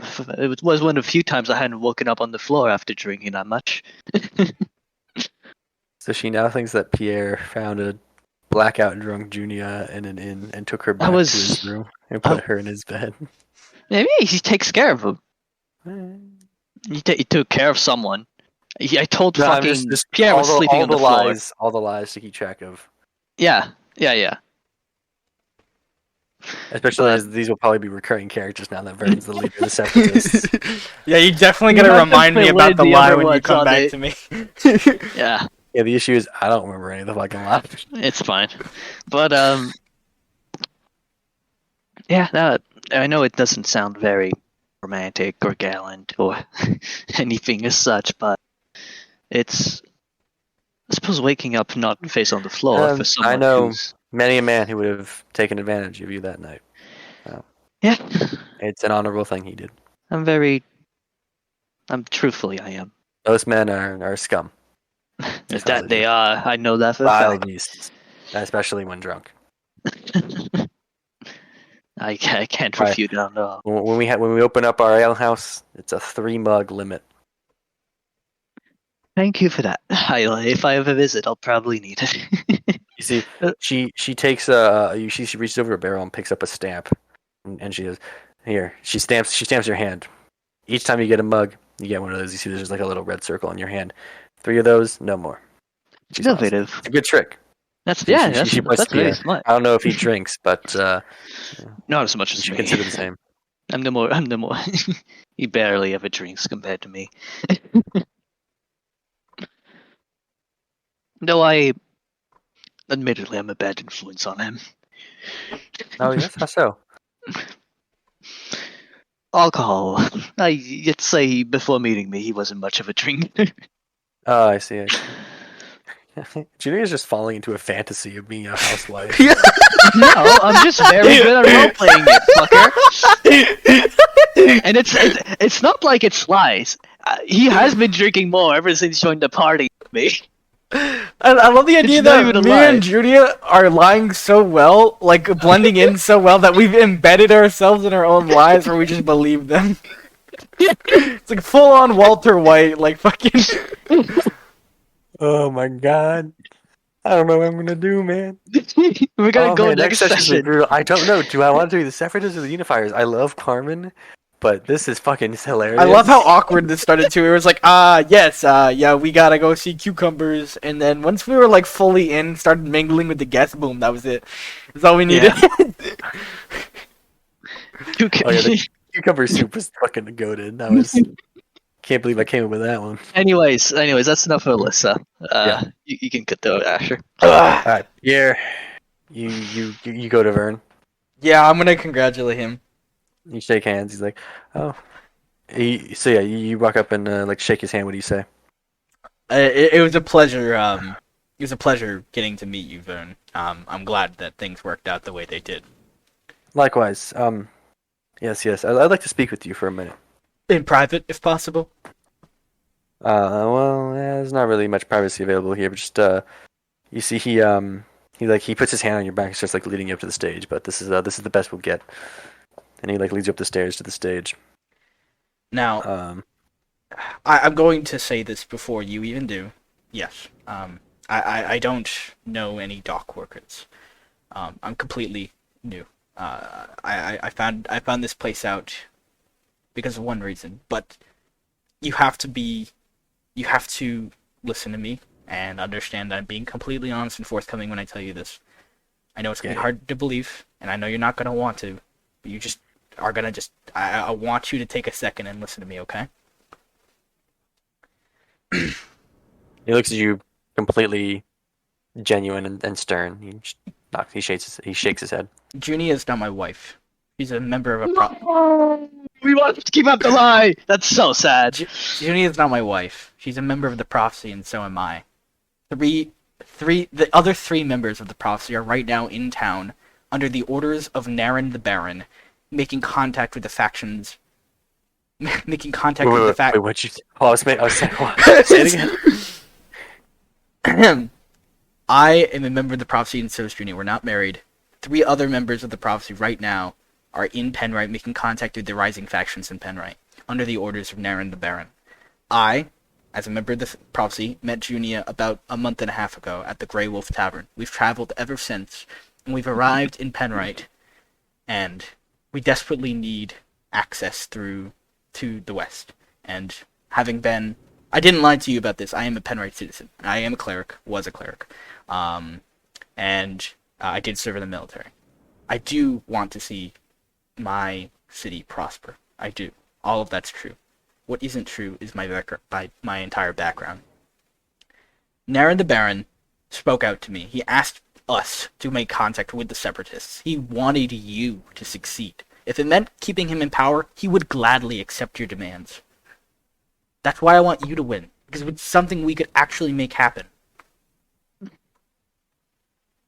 looks at you and says, "You mean you know Naren?" I know Naren. I spoke to him. He's not. And he puts his head, his like hand on his like forehead, and like he like looks down and closes his eyes and shakes his head and like he like takes both hands and like rubs it down like his bald head. Like, Bro, you just kinda, like, exposed that Darren knows about this hideout. That, but I'm also just saying. like the earth-shattering amount of lying, like he rubs his like his hands down his like across his head, like he's trying to like rub the stress out of it. He's like, he looks up to you. He says, "And so you're saying you're the member of the prophecy of Awakening?" Yes, indeed. I don't know if we've ever had descriptions, but I typically wear a plague doctor's outfit. But yeah, yes, What? I am. And I don't know if you caught it, but if she's from the West, her accent's obvious. Okay, yes. I'm sorry if it's. No, it's I don't mean to offend it's you, hard but to it is hard to believe. believe all I of this. understand. Typically, when we're together, it's easier because we have a Westerling with us. But I promise you, I wouldn't just summon the knowledge of where your hideout was and how to get in. I can't just summon this knowledge. You know, I got it from Naren, and he only told me because he knows that a member of the prophecy could sway something like this. You mean Naren knew that this was happening? How else could I get in? This is. Oh my god. Think about this for a minute before Let's go back. You said that Naren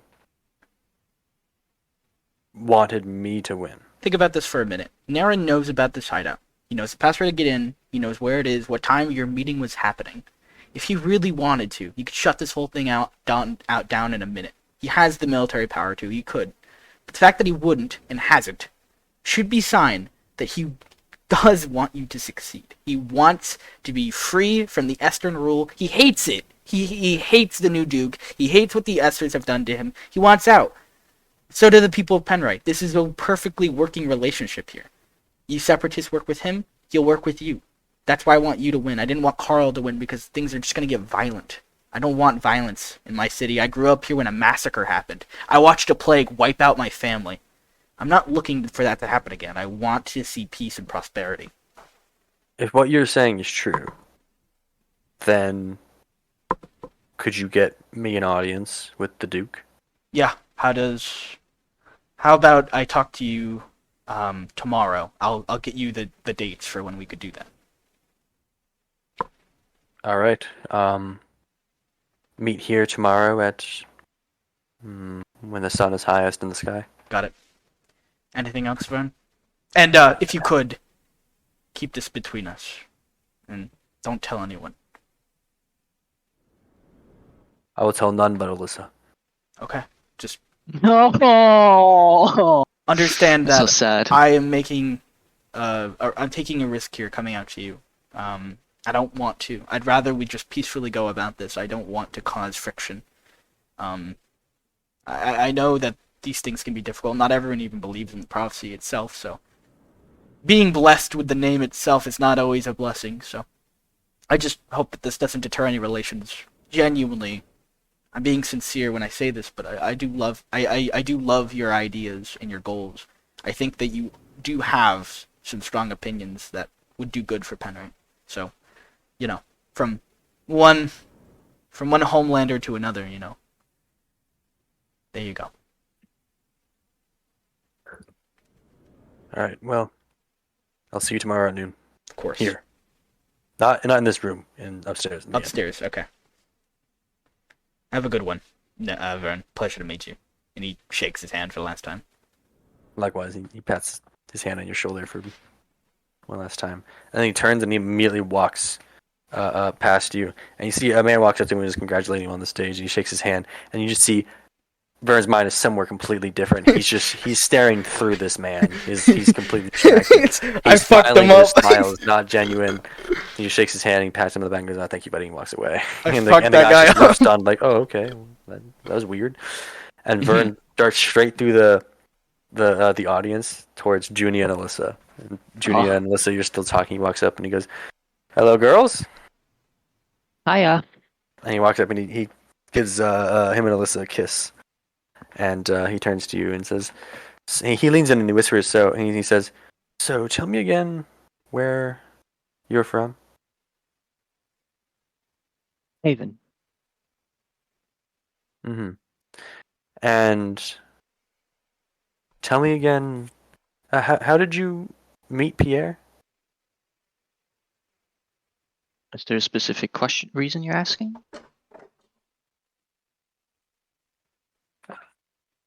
I'm just curious. All right, I need to roll. No.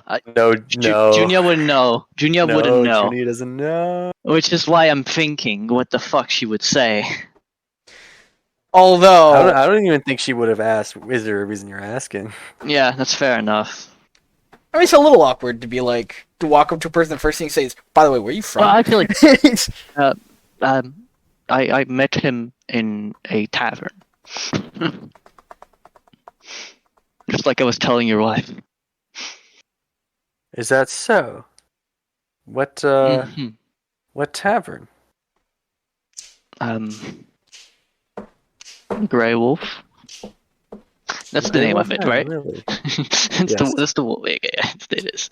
And Alyssa turns to you in a shock. She's like, "Oh, really? The Grey Wolf Tavern? Big tavern." And he looks at you and goes, "Right. And what were you doing at the Grey Wolf Tavern?" And he's really whispering now. And Alyssa's like, "Why are you like?" And Alyssa like slaps him on the shoulder a little bit. And it's like, "Why are you, Vern? Why are you being so strange?" And he just he doesn't even look at her. He just ignores her. And he repeats his question, like, "What were you doing in the Grey Wolf Inn? Well, Grey Wolf Tavern?" I came there to drink after a nice hunting season. Right. He turns around and turns to you. First. Pierre, I just spoke with Pierre, and he informed me something rather peculiar.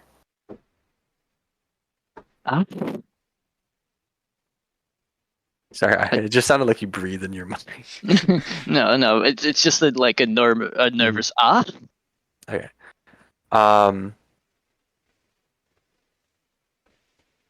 Yes, he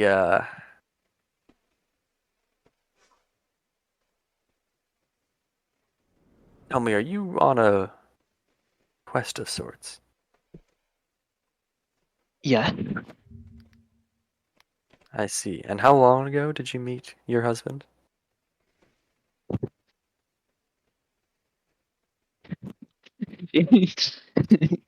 She's the immense amount of pressure she's feeling right now would be way too high. I don't even know how long it's been. I don't remember the date.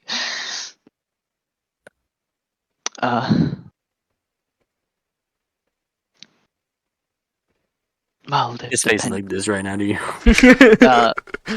okay, I'll whisper to him. Depending what he told you, I would assume what he's telling. What I would assume of what he told you. You just take a picture of that. It's been no, you did not. It's been Jack. How long has it been? Like, has it been like a month or a week or a week? 40. Okay, if you go to time of day, Yeah, day 45. day 45. Like So a it's month been and a like half. a month and a half or so. Admittedly.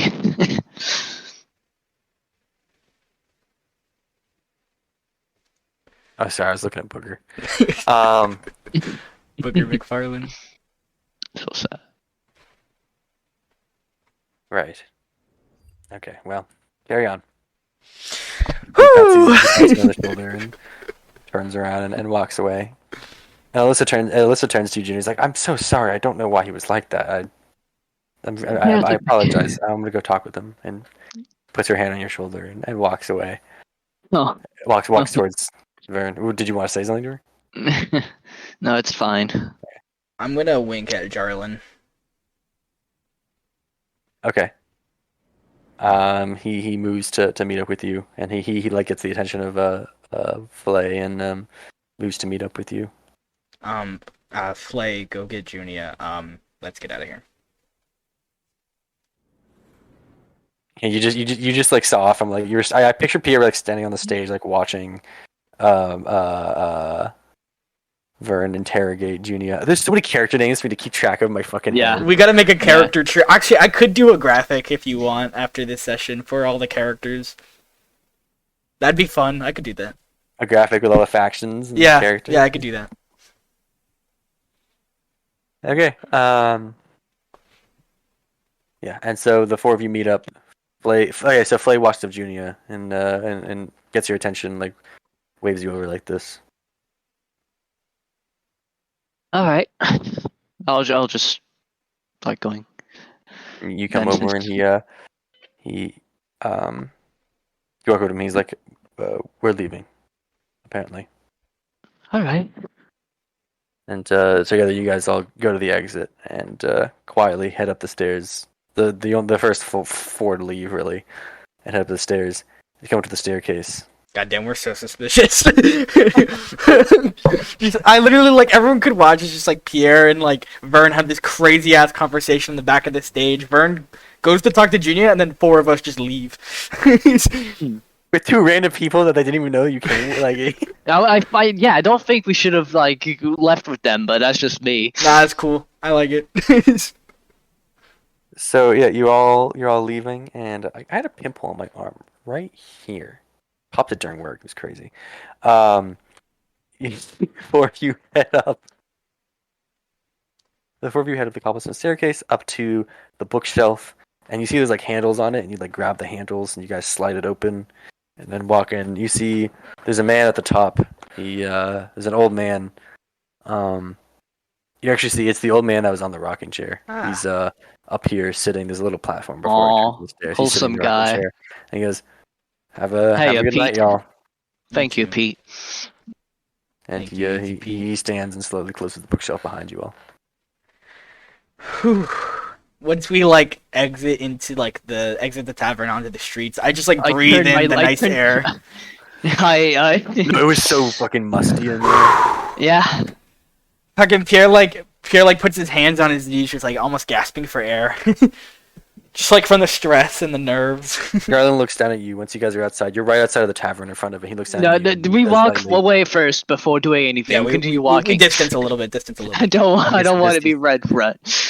So John looks to you and says, "What were you talking about with him on the stage?" He caught me on a lie. I told him when we first met that I knew a couple dock workers, Corin. And then when Corin said he didn't know me, I was caught dead red-handed. So I told him the truth that I'm from the prophecy, and he believed me. I see. Based on our conversation, we should still be okay. But he does expect an audience with Naren, so he could get the demands through. I see. This was all part of the plan, ideally. So it sounds like we have decided to align with the separatists. This would be most. Oh fuck! The inter-party conflict. This would be most beneficial. This will be fine. This will be fine. We'll handle it, Pierre. Fear not. Jarlin, Flay, thank you guys so much for being here. Truthfully, I do value your presence as guards, not just as guards, but as associates and confidants. Fuck, he came because imagine us not knowing cucumbers, cucumber soup. I'm guessing we'd probably be told it, but yeah. Yeah. That's still. Although that was totally improvised, if you couldn't tell. Yeah. Thank You want to know the only thing I wrote for this entire session were the speeches. Nice. Oh my god, nice. I wrote the speeches and the ages of the four guys, and a description of Vern, and a description of Mead, and a description of the room, and Torin's introduction. That's it. Nice. God. The whole getting in with like the bookshelf and shit. That was totally on a whim. I was That like, was that'd be cool. such a stressful RP one. That was The amount That was of so lies stressful. I am surprised by how fast I was able to come up with certain lies. that was good. That was so good. You'll be a good GM then. You'll be a good So GM. real All of with that. GMing is just lying. That was a fucking nutty session, dude. I'm definitely breaking that into 2 episodes because I think we're running on, 4 hours long, and like pretty much all of it's usable. Like there's very few parts that I want to Yeah, cut no, out. all of it was so good. That was so good. I loved it. Happy to hear it. But yeah, so at the end of the session, we'll just have me, Junia, Jarlin, and Frey going to that inn that I talked about. Oh shit! What? You guys arrive at the inn at fucking midnight. Like midnight, yeah. Yep. They have to wait till fucking midnight to see us. Well, so here's the thing. If you guys agree, okay, actually, you know what? I guess it's fair. They knew the meeting was starting at 8. 4 hours is a reasonable time to wait to be like, yeah, maybe the meeting's going on a while. This is like a really important long. I mean, honestly, the fact that the separatists met up and in 4 hours elected their leader is pretty fucking impressive. It's pretty Yeah. solid. If you ever been to a general assembly, like Oh yeah, no. the general assemblies in my school, we have like hundreds of students. They last for at least 6 hours on average.